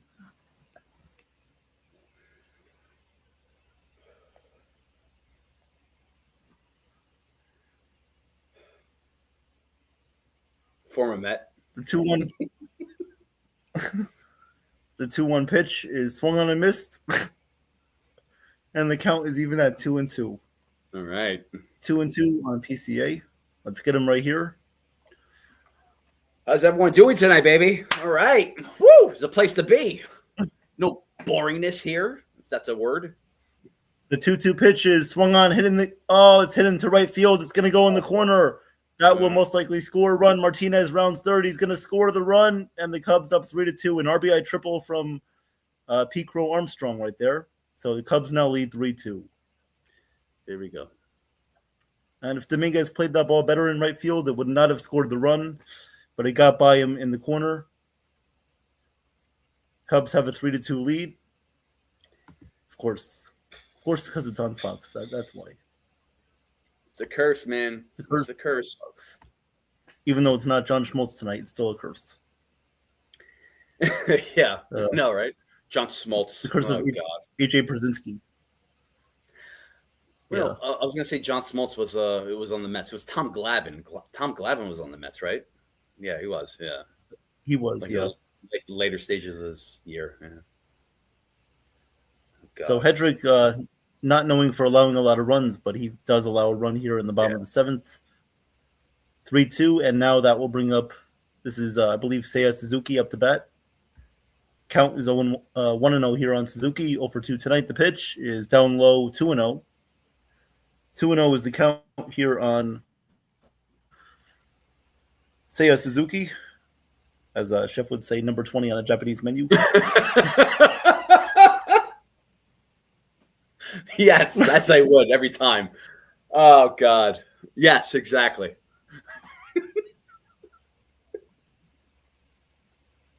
Oh, Evan. The 2-0 I love pitch. And the 2-0 pitch is in there for a called strike. 2-1. And now they're saying it's 3-1. Evan, I love you, man. Thank you. No Anyway. worries. Yeah. Just try to do what I do. Yeah. Thanks. I know. And the 3, now they're saying it's 3-2. Just make up one count and stick with it. I don't think he could see. I'm talking about the batter. Yeah, he's bad at driving too because he can't see. He's not a woman. The 3-2. The 3-2 pitch is, that's up the middle. That's going to be a base hit for Suzuki. He rounds first, goes to second, and he has a 2-out double, and the Cubs are now up 4-2. God, come on, man. Oh, yeah. I think it's bad. It's bad mojo if we make these jokes right before. Yeah, I know. Yeah, no more jokes. We got to be serious. Let's be boring and serious. Whenever we're serious, it looks like better things happen. I guess the Yankees don't like our humor tonight. Yeah, they don't, or anyone else. Yeah, let's talk trash about Joe right now. Maybe that will do something. Anyway, take out the trash can, produce in your pants. Woo! And the bat boy for the inning is Dash. Yeah, let's give it up for Dash. Yeah, so good. Yeah, okay. All right, so they're going to challenge this play at second base. Okay. It looks like Suzuki was off the base. Yeah, he came off the base, and that's going to be a out. So the call is overturned. He's out at second base, but the run does score because the run crossed home plate before Suzuki went into second. So the run will count for the 2 game. That'll do it for the 7th inning. We're going to go to the top of the 8th inning. Chef, I do have to go to the bathroom, so I'll be right back. Thank you guys for being here. Press the like button. What was that, Chef? Oh no, that's fine. Yeah, I'll okay. Thank you. I'll be right back. Okay. Have fun. Oh, thanks. I'll have fun. Just wanted to get to a few comments here. Oh, Lord. I just want to get to a few comments here. Kelvin Jennings, I see you. Good to see you, brother. As always, please always comment. We always want to try to get to whatever you want to say. Celia, too. The reason why I said I don't care about if we get Tariq Skubal, because it's like we're going to get – again, I have all my thoughts in regards to that. I can save it. But maybe I think it's great to say why it's good to get that we got rid of Duvall. I'll say that after the game's over. I don't want to interrupt the game. But Tariq Skubal, of course, I don't want him. We don't need him. And I'd rather give up all our prospects, any prospects, for an offensive bat that's going to help us out. Of course, look, Celia, if he goes to the Dodgers, that's fine. I'll worry about that when we face the Dodgers. In the World Series, the play, I don't care. I don't care. He can go anywhere in the world. I just don't want him. We don't need him. But yes, if he goes to the Dodgers, it ups the ante. Are we cooked? I don't know if we're cooked yet because we're not facing them. So look, this again, it's like you can say anything about, and again, this is why we have the show tomorrow. I'm going to express everything on the show tomorrow, obviously when I'm on Monday before I do the play-by-play with Evan Monday night. But again, guys, like everything's on the table, especially with the off season. Again, you've stuck by me. You've stuck with everyone else here on the channel, and we've been here day in and day out. Everything is going to be the same type of scenario in regards to the off season, except it's one weekend and a day, because I say we're going to be on here counting tomorrow and Monday. Sunday counts as the weekend. We're going to talk about it, but Monday is the real deal. So it's going to be a very, very important series in regards to us. When I say series, I could say weekend. I can say just pretty much just like stream. That's fine. I'd rather say series because it sounds more professional, sounds more serious. In regards to that, please tune in, and I would rather see you guys with every type of scenario in the book. Anyone and everyone is available. There's no wrong answers. especially with me. I have a lot of people that's available that I would want. So, anyways, we go to the top of the 8th. This is my inning officially as Ahmed Rosario. That's him. And he fouls it away. Count is 1-1. I didn't even see the first pitch. As we see, Jacob Webb right now, a 4.2 record, 2.64 ERA. He is pitching with a beautiful arm tattoo against Ahmed Rosario. Here we go. The pitch. That is up. Count is 2-1. Of course, everyone, opinions matters in my recipe and Evan's audit. And please stay tuned because we have a lot more to say in regards to that. Here we go. The pitch. The 2-1 count. Ahmed Rosario hits this one. It's a base hit towards or away from Dansby Swanson. And we have a runner on first. Come on, baby. Come on, Yankees. Here we go. We can start this rally right now. And again, they don't need to go for the long ball, but we shall see. Don't want to be repetitive, but it could happen. We shall see. As we see, Webb huffs and puffs, gets himself ready. As J. Dom Dominguez is up. He is 1 for 3 tonight. The pitch. Here we go. Tying run up. Down the middle. Beautiful changeup by Webb. It is 0-1. Guys, if you're just tuning in, please smash the like button. Please comment. If you're tuning in and even in the background, I want to hear you, baby. I want to see you. I want to feel you. Here we go. The pitch. That is up. It is 1-1. The problem is with this channel, when Joe says there's 30% of people that don't like this channel, there's also people that sit back and relax. I'm not okay with that. I want people to make their presence known. Whether you're trolls, it does not matter. You're helping us. The pitch. J. Dom hits this one. It is towards the third baseline. The reason why I'm saying that is because they help our channel. Trolls help our channel because they're here, because we roast them and then they leave. But we want the real ones. We want the realest ones, and you guys are the realest ones here. So thank you very much. So please don't hide behind the computer. Make your presence known. Love, like, subscribe to this channel. We are going up. The pitch. That is down. It is 2-2. We are going up towards the moon, towards the Mars, to the planet Mars, towards the rover, and we are going to keep him company and probably do a play-by-play with him because we have no one else. Here we go. The pitch. 2-2 count. Top of the 8th. The pitch. J. Dom hits this one towards the third baseline. It is count remains at 2-2. Special shout out to Johnny Salami for yesterday's game. Great call by Johnny Salami. Awesome. I'm glad to have you on our team. Great job.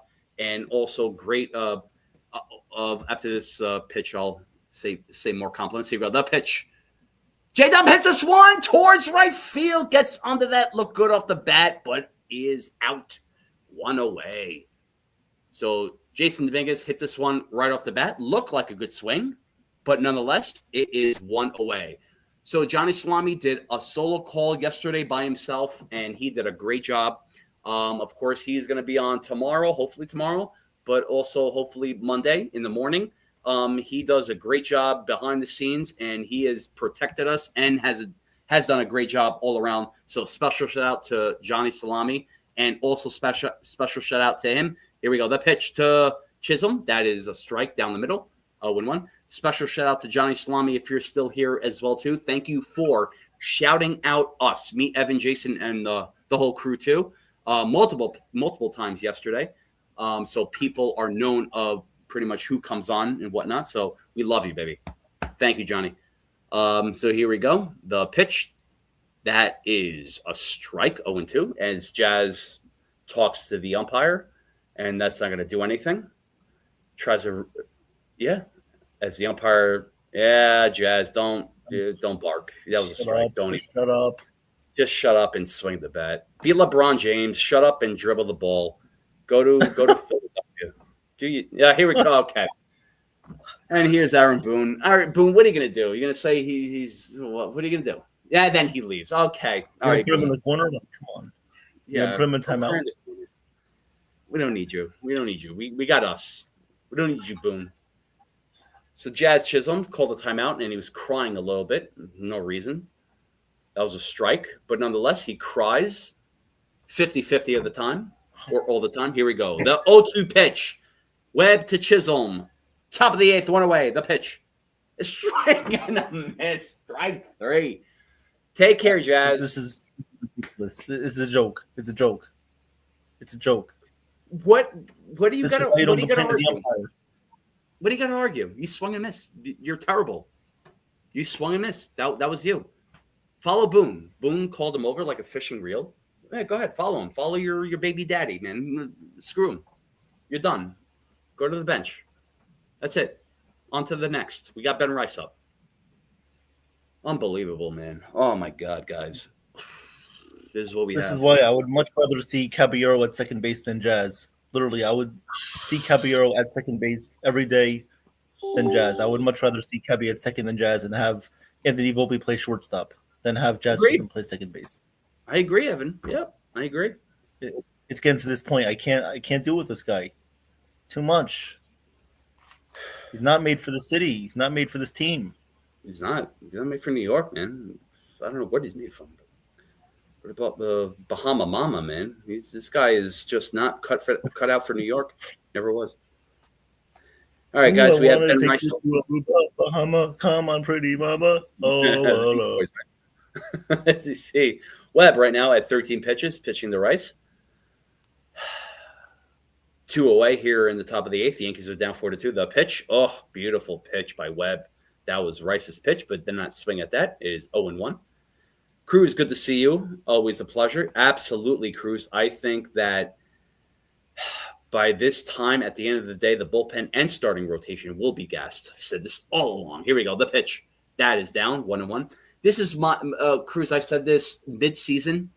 Also, when we I had sort of like a little prediction from starting off the second half that the Yankees need to kick off the offense to relieve the pressure from the bullpen and the starting rotation. The pitch. Here we go. Swing and a miss outside, 1-2. Cruz, yeah, I also gave a grade to the rotation and bullpen. They were very good grades, of course, to each to his own. But it's going to lower if the Yankees keep putting pressure on them. The pitch. Rice hits this one towards first base. Good play. Good, very good play by the first baseman, but gets out of the inning. Very good diving play, actually. Very good. Saving a potential run, hopefully, but good play by the first baseman as we go to the next inning, to the top of the 8th. Cubs are up 4-2. Yeah, just one more thing. John S., good to see you, brother. And everyone here, too, good to see you. Thank you for sticking with us. A lot of people in the chat. Thank you very much for rocking and rolling with us. Look, there's really nothing to say, man. It's just if and I always say specific departments because it's very important too. If one department like the starting rotation and the bullpen, if they're gelling and they're doing good, then the offense needs to pick it up. Again, pitching always wins games. Okay, great. That's cute.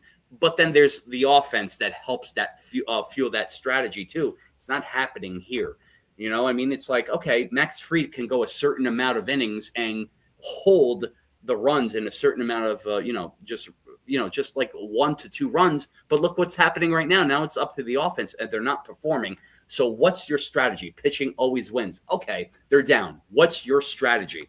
So, I mean, we can go all day, all off season. We can go 2 years with this. We're here, baby. We're here. We're still here for you. So, again, guys, thank you for sticking with us. I want to hear you guys. Let's rock and roll. Look, guys, if you want to be uncensored, don't be afraid, baby. We want to hear you. We want to hear all of you, baby. We have a lot of people in the chat right here. Don't be scared. Don't sit back and relax. We want to hear you rock and roll. Evan, what do you think, baby? What do you think?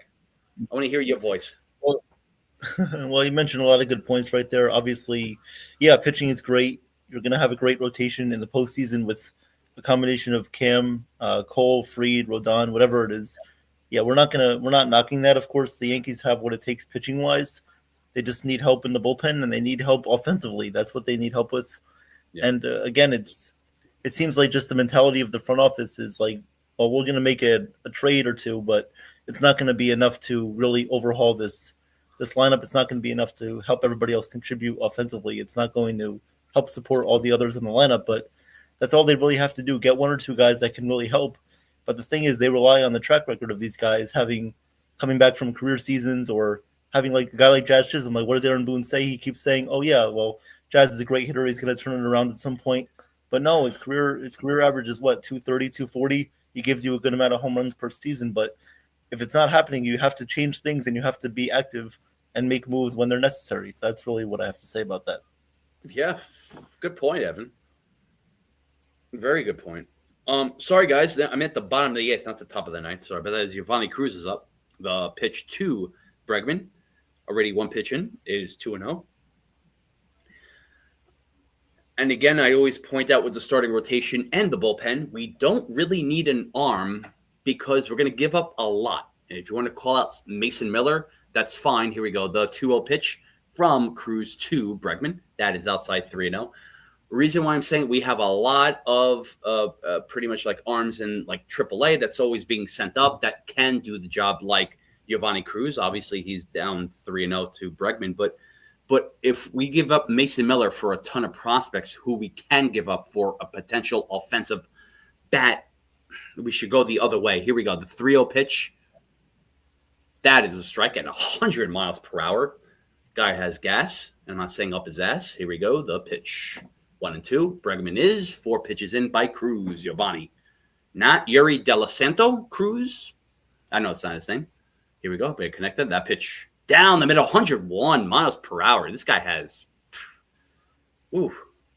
So Ryan McMahon, defensive replacement at third base, and Cabby at shortstop. Mighty funny. I want to get to your comment too because that's a good question too. The pitch. Here we go. Just outside, did not get the call.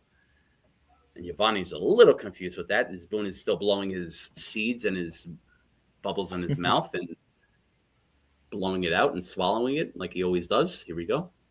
So we have a runner at first, bottom of the 8th. Nobody out, goose eggs, and Cubs are up 4-2. Again, I am not putting this on the Yankees pitchers. As we see Carson Kelly right now, the pitch, that is up 89 miles per hour.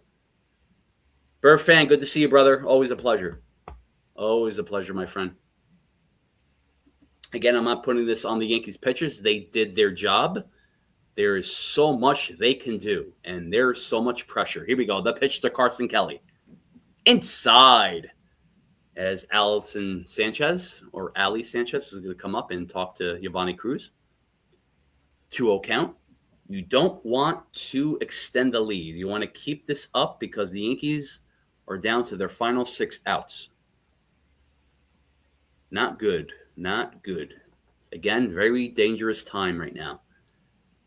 You can't really defend something that's happening. And I'm not saying with excluding injuries, excluding, which means not including. So let's not include the injuries with Belly, Judge, and Stanton. Let's see what we have right now. It's a very dangerous time.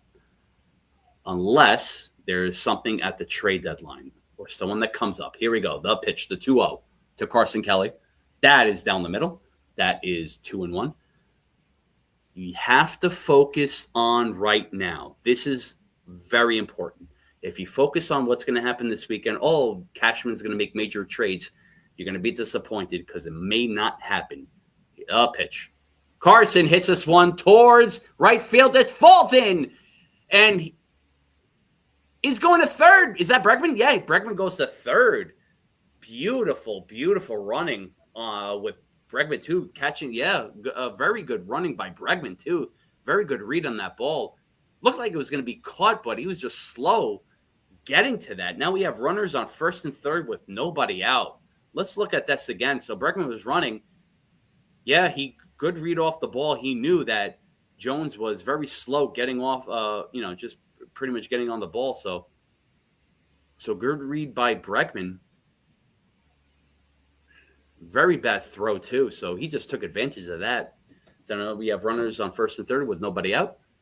The pitch to Bush. This one is 1-0. Again, guys, it's not over yet. Yankees still have 6 more outs. Of course, if they could keep the lead intact, 4-2 and nothing more. The pitch. Good pitch by Cruz, 1-1.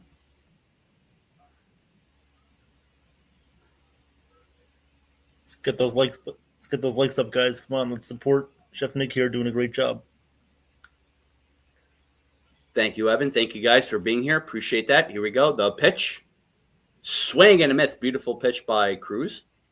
That was an all-speed pitch. Of course, best thing that Cruz can do is get out of the inning with nobody out, but very challenging right now. So we'll see, especially with the Cubs, how they're playing tonight. Here we go. The pitch to Bush. Bush hits this one towards first base, is fouled away. 1-2.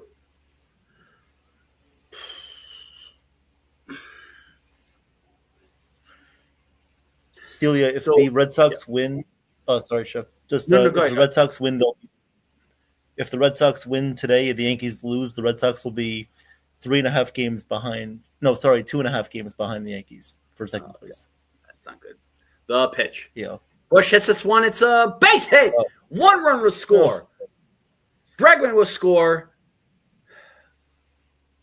Oh, God. Ah, damn it. The runners will be on first and second. Good piece of hitting off Giovanni Cruz. Bush off Giovanni Cruz. Let me see that opposite way. It's like amazing how he doesn't pull it. He hits the power towards the opposite way because you see how Jones is playing deep in. How do they know this and the Yankees don't? Nonetheless, it is nobody out. Goose eggs here in the bottom of the 8th. Cubs are up 5-2. It's just amazing how, look, if the coaches are pointing out something where it's like, hey, Jones is playing deep, hit it towards the opposite way, soft contact where you could get a runner in. I don't know. Is that the answer? And he does it? I don't know. But this is something that they're doing and the Yankees don't. As Nico Horner is up, he is 2 for 3. Cubs are up 5-2 here in the bottom of the 8th. Nobody out. Runners on first and second. The pitch. As Nico Horner hits this one towards shortstop, throws second to first. Double play.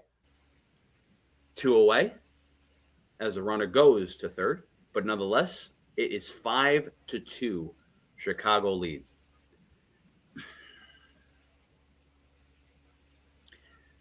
And guys, obviously, I'm not going to hold it back. I'm very disappointed with the Yankees offense, even if they won with the White Sox and, even with the Phillies, the Cubs. It's a very dangerous territory, guys. It's very dangerous.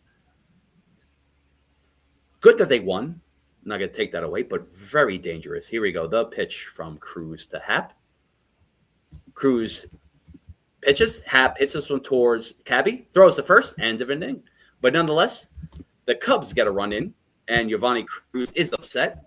I am not going to put that on Giovanni Cruz. Obviously, he should have got out of the inning. But again, it's up to the offense. Up to the offense. They should not let this happen. So, yeah, we'll definitely get to our analysis, a little analysis with post-game too. But it's really hard not to say that now, guys. But, what am I going to say, guys? It's the offense needs to do something. Okay, great. Thanks. That's it. That's all I got. I'm not going to be repetitive. The offense it's terrible. It's really terrible. I'm going to throw shade on them. They're terrible. I honestly don't like Jazz. I don't like him the way he's on the field. I don't like the way he's performing. I don't like how his character matches how he's playing. It sucks either way. So look, this is his walk year. Hopefully I've mentioned that he doesn't have a qualifying offer. If he doesn't, well, you can leave now. But I don't know what's going to happen tomorrow or even Monday too. Are they going to trade him? Again, anything goes. I look, if we trade Jazz for old grass from Ebbets Field in Brooklyn, where there's like a highway there or a construction site where there's like horse crap, and then we take the horse crap and transplant it towards the Bronx and replant a Jazz plant. I don't know, Bahama Mama plant. I'm good with that. We'll trade Jazz for that. I don't care. I'm good with the Duvall trade too. Congratulations, Duvall got traded. He is now my prep cook. I am going to have him peel potatoes, and he is going to peel everything in the book. So congratulations, Duvall. You're not the 8th inning guy. You are my prep cook, and you will be hard at work tomorrow. That's not true. I'm just joking. But Evan, yeah, it's like plain as day, man. It's like you can say everything that you said today, or you can say with Joe on the 5 o'clock live stream on YouTube Live, which was a great show with you and Joe. And also you could say everything like on the play-by-play too. It's like which is always a great show with you, whether you're with me, with just have to plug me, but with Jason or Johnny Salami, or with Joe, or even yourself too. It's like it's always a good show, but we always say the same thing. So it's like we're trying not to be stale here. We're trying to have a fresh face. We're trying to pretty much not repeat the same thing. So how do you go about that, especially right now? It's like I don't know. Yep. Well, we'll definitely have a post-game chat after this game's over, but we're seeing the top of the ninth. By the way, the Yankees are playing the Cubs. I already thought we had that down, but anyone who's entering the stream, yes, the Yankees are playing the Chicago Cubs tonight, as they're up 5-2 over the Yankees, top of the ninth. Some people asking that in the chat. Where have you been? 1-1 count. It's like you're growing crops on a flower farm. I don't know. The 1-1 pitch to Jones is a swing and a ground ball past the first baseman into right field for a base hit. So a base hit for Spencer Jones to lead off the top of the ninth inning off of another left-handed pitcher against Tealbar to lead off the top of the ninth.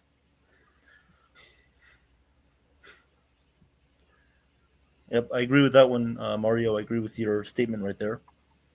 We talked about how the Red Sox were playing better under their new interim manager, who has a new price tag on him. Yeah. The first pitch, interim tag, price tag. Yeah. Yeah. The first pitch to Sanchez is a called strike 0-1. And the 0-1 pitch to Sanchez, a little bit down low for a ball, 1-1. 1-1 here on Ali Sanchez, 3 for 3 tonight. Yes, even though he's had a great game tonight, it's still a point of need for the Yankees to get a catcher.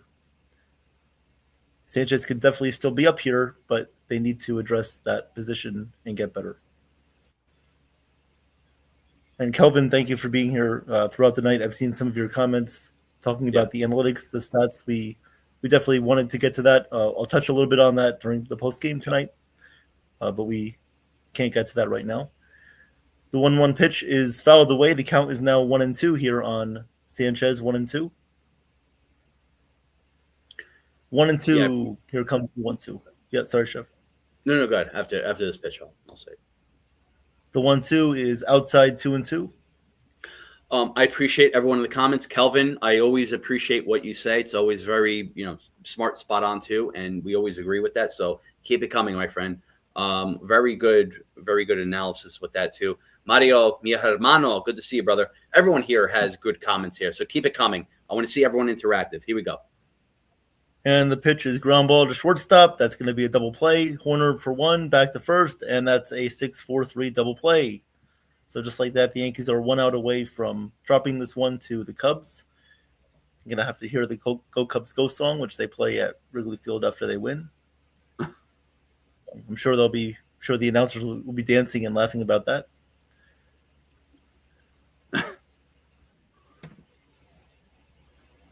We got some breaking news and here. The first breaking news, Luis Castillo goes to the White Sox. Ooh.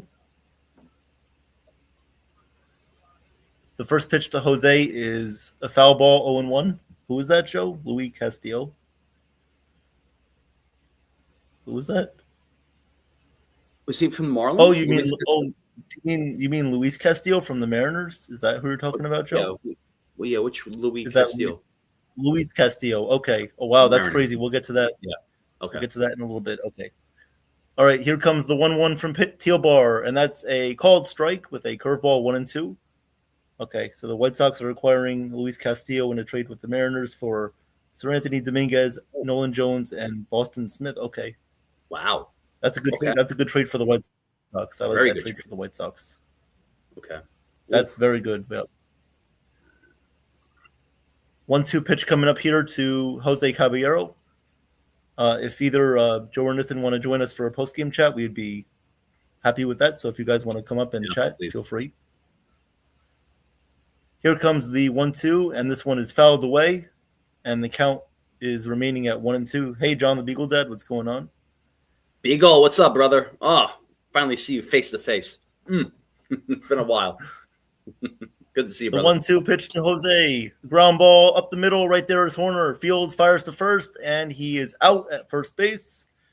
And that will do it for the game as the Cubs win this one by a score of 5-2.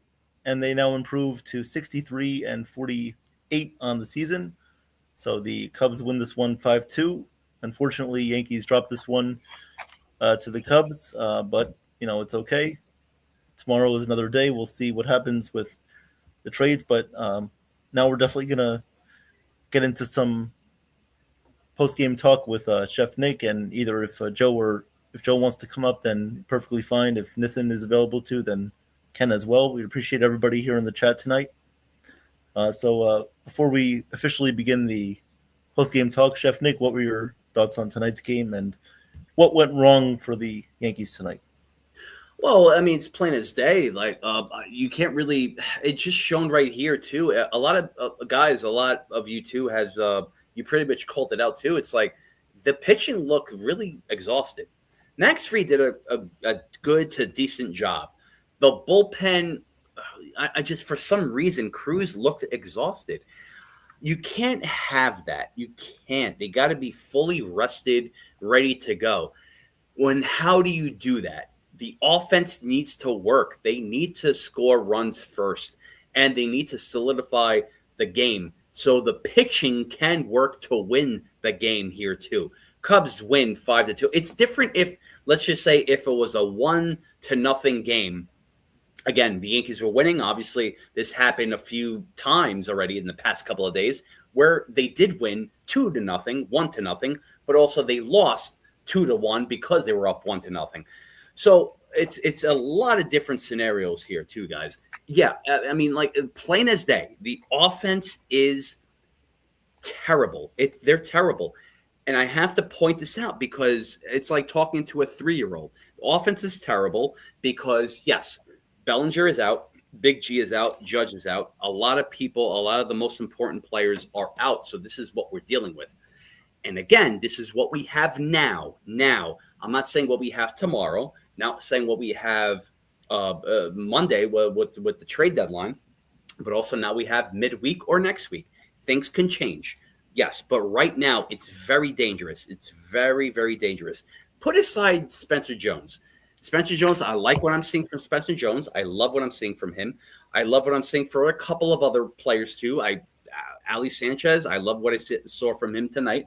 But put aside from that, it's like if you're going to put the weight on Ben Rice, Jason Dominguez, you're going to put the weight on their shoulders. That's not the way to go. And then all of a sudden it's not working out. Then you're going to put the weight on the starting rotation on Max Fried and then the bullpen too. That's not good. They're going to collapse. They're going to be exhausted. And I said this so many times. And you're seeing it right now. You're seeing it like a glimpse of right now where it's like if you put too much pressure on different departments, and it's very to say that departments, you have the bullpen, the starting rotation. If you put a lot of pressure on them, they're going to collapse and exhaust. And then the offense is not going to pick up on that. And this is where they go to their summer swoon.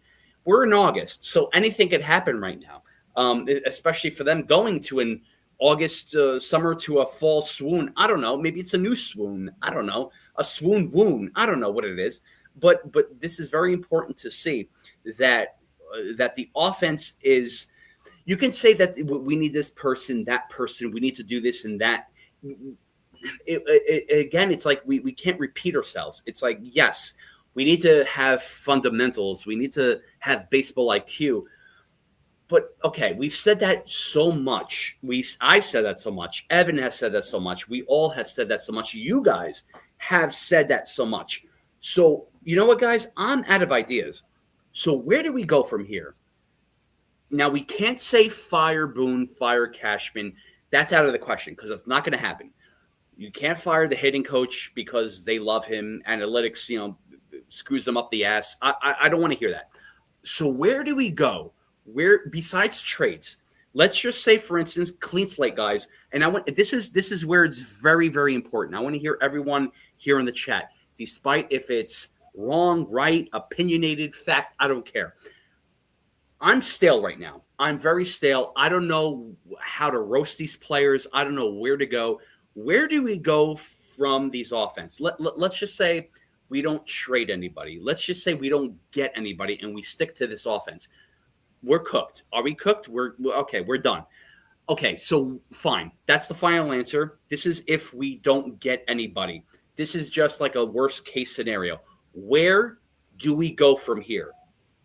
That's my question to you. Where do we go from here? Do we stick with what we have tonight? Is that good enough? I don't think so. I'm not confident in this. I can be confident with, calling the play-by-plays with Evan or Jason or whoever and be like, look, I'll definitely call it like it is down the middle. And, until the ninth inning when they win, I had hope tonight, even when they lost. But even so, where do we go from here? How do we improve? Are we going to call Lombard up? Are we going to DFA somebody? I don't know. This is why it's almost like, I don't know. It's almost like we said this time so many times, where even in the offseason too, like I've had my jokes with Bellinger, just like with him, playing with the Yankees and Boris and stuff like that with ex-girlfriend and stuff like that. And of course I roasted Grisham with him accepting the qualifying offer. But now it's now it's getting serious here. It's really getting serious, and it's concerning to dangerous, getting to panic mode. Because why? The Rays are ahead, and the Red Sox are not far behind because they're doing well. So, Evan, if you see the chat, I'm going to catch up with the chat too. So, again, it's not putting the Yankees down. It's just being realistic. It's being logical. They're bad offensively. We have to see that. They can get 4 runs, 8 runs in one game for the next couple of weeks. Okay. Jazz can get 2 home runs in a game. Wells can get home run back-to-back, but then that's it. And then he can be 0 for 50. So how do we fix this? So this is something that I definitely want to hear from everybody too, because now it's not, again, we're not living in a cotton candy house here. This is like the main stretch towards the playoffs here too, especially with the Red Sox. Got to mention that too. Evan, if you have any ideas, anyone in the chat, where do we go if we don't get anybody at the trade deadline to improve the offense? That's my main question right now. Oh, man. Well, I think everybody, including us, the fan base, they would be upset about that. They would be obviously mad at the front office. They'd be, well, why didn't you try to improve the team? You did all these deals, last year. You made the deal with Apollo Global Management Firm to get more money, supposedly have better flexibility when it comes to making trades and also acquiring different equity as well. So hopefully those things come true, and they can definitely use those resources to help them improve the team in the deadline. But yeah, like your point, like if they don't make any moves, let's say like they just do nothing offensively, then I don't really know. I'm just going to have like the same expectations. I'm not really going to change my mindset that much. And frankly, I'm not even going to be excited because I figured it's going to be the same track record, even with when Judge was healthy, when Stanton was healthy, and Bellinger. It's pretty much going to be the same thing where they go on a winning streak for maybe a couple games a week. They have a week where they're, I don't know, 5-3 or 5-2, whatever it is, and they go on a good run. They have a good week, but then it's going to go back to the same thing the next week where they just are poor again, and they're not fundamentally sound. They're not situationally aware of the situation, and they don't do the things that are capable of winning ball games. That's just the mindset that I have, because it goes deeper than just the hitting coach. It goes deeper than just the manager. This is about a front office and a analytics staff that should not be in place, because this team has used the same analytics. And even when a couple years ago, when they were auditing the analytics, the firm that they used to hire was a team that was pretty much in process of saying how basically everything that they were using to analyze the team and the data and the stats were they were doing it correctly. There were no problems with it. It was more like a review thing than a whole overhaul, a change in a sort of compliance thing. So it's pretty much in that way. And no, I remember the show that we had with, it was me, you, and Joe. We talked about that a little bit, and we talked about how it was more than just a managerial thing, or it went deeper than that. It's a front office thing. It's a philosophy thing. That's just what it is. So if they don't make any moves, then I'm just going to have the same expectations. But if they do make moves, then they're going to have to make one or two significant moves, or even 2 to 3 minor moves that will hopefully change my stance on the team moving forward, because one move isn't going to totally change what this offense is going to look like, or even what the bullpen is going to look like if they make one big move there. But speaking on that a little bit, I don't think Mason Miller is going to be traded. I think he's going to stay with the Padres. Hunter Goodman, Ryan Jeffers, I don't think the Yankees are going to get those two players. I think Goodman and Jeffers are going to stay with their teams respectively. They're actually tied for a third wild card spot. So I think they're actually not going to sell. They've been getting a couple players. They got AJ Minter the other night, and now they got Dean Kramer as well. Mm-hmm. So I don't think they're going to sell Jeffers. I think they're going to keep those guys. And for the Yankees, they need to play their prospects, Jones, Dominguez more, and they need to also call up Lombard if he's ready, if he's available. I saw the other day that the Yankees made a little comment saying that, well, if we bring Lombard up, then we want a valuable replacement. Now, does that mean going out there and trading for a shortstop and having him ready when Lombard is eventually capable of just saying, we don't want to put all the pressure on Lombard. We want to have someone else who is there and, capable of playing the position to not put all the pressure on a rookie who's coming up. I think that would be a great idea. Now, is that trading for someone? Is that going to be a guy like Caballero? Because it sure won't be Volpe. We know that.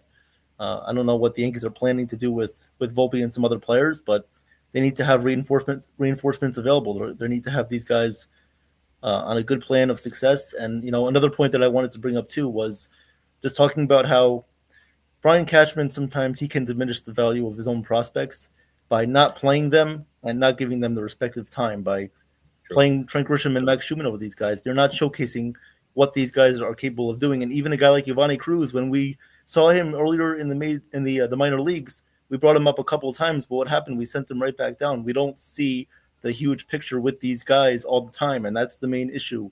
Even if you're planning on trading these guys at the deadline, you need to have an obvious plan and foresight of what you're going to do in the coming months, whether it's during the trade deadline or even after that, to make your stretch run in the postseason, or even during September when you're making the September call-ups. These are the things that the Yankees need to improve on to have a better foresight and future plan with their prospects to either trade them or play them and keep them on the roster if they're making a good impact. Now, that's just how I feel about that. A little preview into the show again tomorrow night. Chef, do you have any other thoughts about that? No, you're absolutely correct, because you've been saying this too all season long, and I remember this too. It's like, but this is like, how do you, Evan? Like, how do you especially with the off season too? How do you go into this without being stale? It's like we're being repetitive because we said the same thing from the off season. I remember you saying this, and this is a good thing that you're saying it. A very good thing, because no one else is going to say, "Oh, I don't think Evan said that." No, Evan did say this. I remember that. It's mm-hmm. like, and of course, it's like it's the same thing. We've had shows together, obviously in the off season. We've had shows collectively with other people on the panel too. But we've said the same thing, and it's like every point. This is the last thing I'm going to say. Every point of the season is very important. We went from a quarter of the season where it's like, oh, it's okay. The Yankees are going through their struggles. They're going to do okay. They'll take over the division. Then we go to the halfway point where it's like, oh, the Rays are up by like 1 or 2 games. It's okay. The Yankees will do better in the second half. Then we're past the second half. And again, it's good to have that mindset where it's like Yankees are going to do good. They're going to do this and this, stuff like that. The only thing I'm very happy with is that the Blue Jays are proving me wrong, because I said the Blue Jays were going to win the division, and it's the total opposite, because I said the Rays were going to be in last place. Look at this. So far, so good. That's the only thing I have. And I had the Yankees being in second place, but of course I would rather the Yankees be in first place. But it's very important to see where we're at right now. We're not in April. We're not in May. We're in August. A full month to September. And September to October, this is very crucial, guys. Very crucial. We can't play around with this. We can't be like saying, oh, the Yankees are going to win the division. We can't say the Yankees are going to do this. They have to show us what they can do. And unless they make moves, regardless, that's it. If they don't, I don't know what's, unless like some miracle where it's like, I don't know, a softball team or the WNBA where it's like, I don't know, the women are showing more toughness and they're training the Yankees, then maybe they'll do good. But they're not. I don't trust that.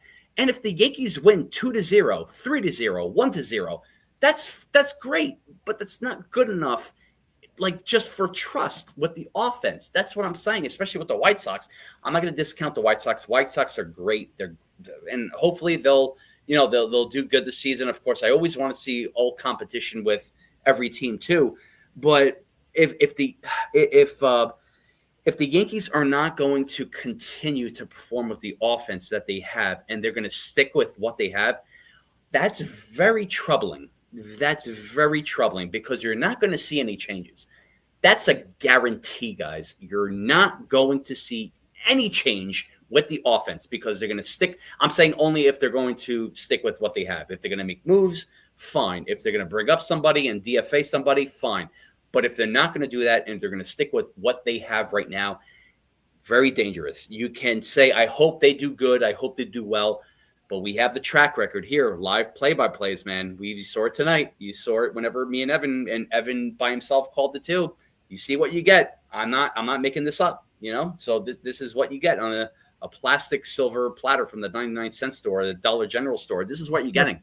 So, I mean, that's it. This is all I can say. It's like I'm not trying to hate on the Yankees. I'm not trying to I love the Yankees. That's my team. I'm calling it down the middle here. I'm not trying to crap on the Yankees, but the truth is here. You're seeing it. That's it. It's like you can replay this and then you can't comprehend this in your mind where it's like, oh, Nick is talking crap about the Yankees. No, guys, here it is. So if you take this in another way, or you take this in another way where we're trying to explain this to you like a 3-year-old, well, that's on you. That's your issue. But guys, I just wanted to say thank you very much for tuning in. Thank you very much for being here. Your opinions matter. And again, let me tell you something about this channel. We are going to another direction. We are going PGR to rated R. Don't ever forget that. We are a family channel, but we are going to the edge, all living on the edge, just like Aerosmith right here. So, of course, if you have any likes or subscriptions, please continue to smash it. Please continue to like the button. Me and Evan will be here for the rest of your life. Maybe I'm just exaggerating, but just saying that right now so you guys can tune in for views and stuff like that. But no matter what, Evan, always a pleasure being here with you. Of course, great call with the game. And, of course, I can't wait to be with you tomorrow and, of course, Monday doing the play-by-play as well, too. Of course, I always want to shout out your twin brother, the other kosher brother, Jason, my man, Johnny Salami, Sean Browning, Joseph, Nithin, George, too, everyone, and especially you guys in the chat, too. You guys always rock and roll. This is a reason why I always say, and you're not going to get this from anywhere, any other channel as well, because they always think about themselves. You guys are always very important. So always speak your mind. Always speak your mind on this channel too. Of course, has to be respectful. Has to be no religion, politics. That's the rules for AI YouTube, because there's really no one personable you could talk to. So just, of course, keep it respectful. But anything that you want to say, 99.9% of the First Amendment, freedom of speech, you can. Just please be respectful of that no matter what. We have your back, and there's no substitute for that. You guys matter in my recipe, and, of course, you guys matter in Evan's audit. So keep it real, keep it live, and keep kicking, baby. We love you, baby. Thank you very much for tuning in. Of course. Yeah, that's all I got. Definitely. No. Yeah. Thank you, Chef, for, of course, joining me tonight, play-by-play. It's always fun doing with you. It's great. Just everything that we bring up, it seems like sometimes, like, we're pretty much agreeing on everything, but, sometimes when we have, like, initial thoughts that sometimes we don't always bring out with what we say, it's cool that we can always counteract and just feed off of that and always bring something up that one of us may have missed or if someone in the chat had a point, we can always come back to that afterward. I feel like we always do that well. We manage the chat well. We always manage the scoreboard well. Always, and thank you again to Joe and Nathan for giving us the updates throughout tonight's stream with the trades. We'll definitely get into that another time. But you guys have been awesome, and once again, happy with working with everybody here on the channel. Everybody, Johnny Salami, Jason, Joe, Nathan, Sean, George, everybody's doing a great job in their own right, in their own shows, in their own capacity, and we're just happy to be with you guys and give you guys the live play-by-play, react live to the games as I would if I'm not on here. As pretty much it's usually the same as if I'm on here. If I'm not, I usually react to the games the same, whether it's happy or sad, angry, whatever it is. Like when Jazz strikes out 3 times, yes, I get mad. Doesn't matter if I'm on here or not. Yeah. My expression is always going to be the same whether I'm here or not, because I'm not one to hide my feelings, unfortunately. So yeah, there's that. And before we go, just want to give you guys some promotional updates before we end tonight's show. Tomorrow, we're going to have a big couple of days for you guys. The next few days, you're going to be seeing a lot of us. So get used to our faces, because you guys won't see them by the end of Monday night's show. So tomorrow, you're going to have nightmares about us, hopefully. Or hopefully not. Hopefully dreams. Beautiful not dreams. What dreams? Right? Yep, definitely. Okay. So tomorrow at 2:20 p.m. Yep. Tomorrow at 2:20 p.m. it will be myself and Johnny Salami for the final game against the Cubs 3-game series at 2:20. Johnny and I will give you guys the play-by-play. And then tomorrow night at 8 p.m. we're going to have our trade deadline special preview show.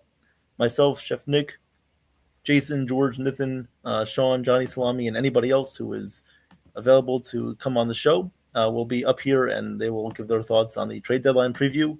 You guys will definitely have the opportunity of talking amongst yourselves in the chat and reacting to our thoughts, and we'll definitely feed off of what you guys are saying. It's going to be a good show tomorrow night, 8 p.m., so please tune into that.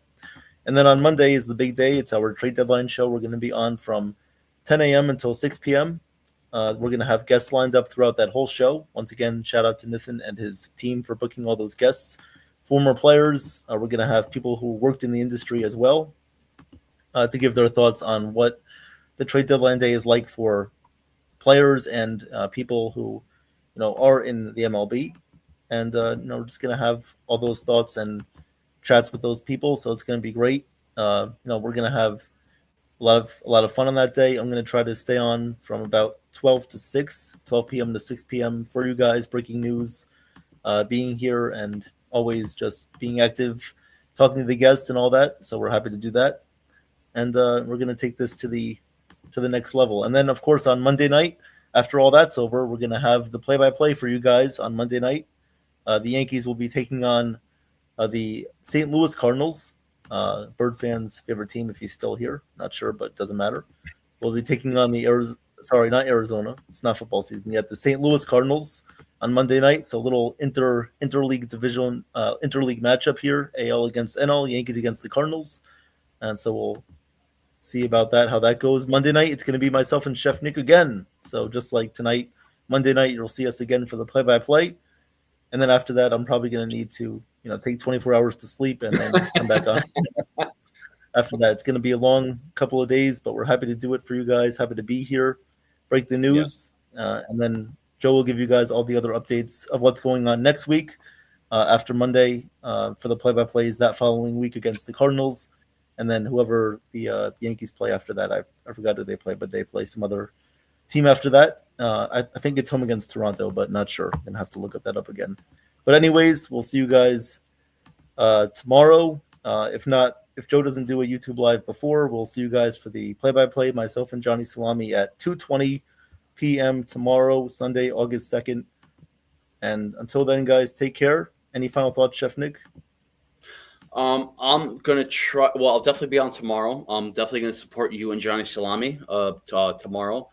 In regards to Monday, I think I'm gonna be on the latter stages of the trade deadline show until I go to the play-by-play with you.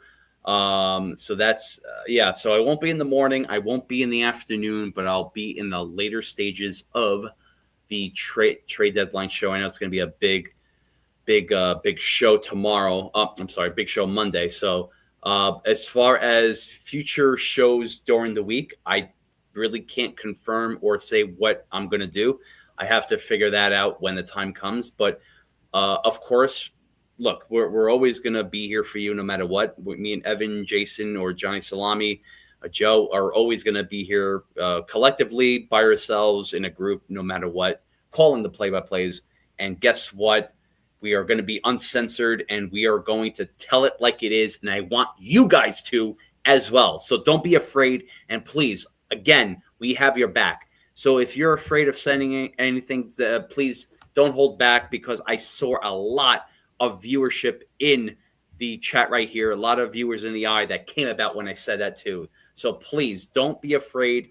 Don't hold back. We want to hear you, because everyone matters here on NY and Yankee Mania and World Sports Mania Entertainment as well too. So thank you, Evan. Thank you guys in the chat. Thank you, Joe, Nithin, Johnny Salami, Sean, everyone that's a part of this stream and this channel too. Thank you very much. I am exhausted, but thank you for tuning in, and I'll see you guys tomorrow. Rock on, baby. Love you guys. I am Katharina Michio, and you are watching NY Mania. I'm Kayla Walsh, and you're watching NY Yankee Mania. Hi, my name is Maria Venuto, and you are watching New York Yankee Mania. I'm Marnie Schneider. I'm the author of Football Freddy, and I am so excited to be part of the New York Yankee Mania show. Hey, everybody, it's Ian Eagle. You are watching NY Yankee Mania, the best.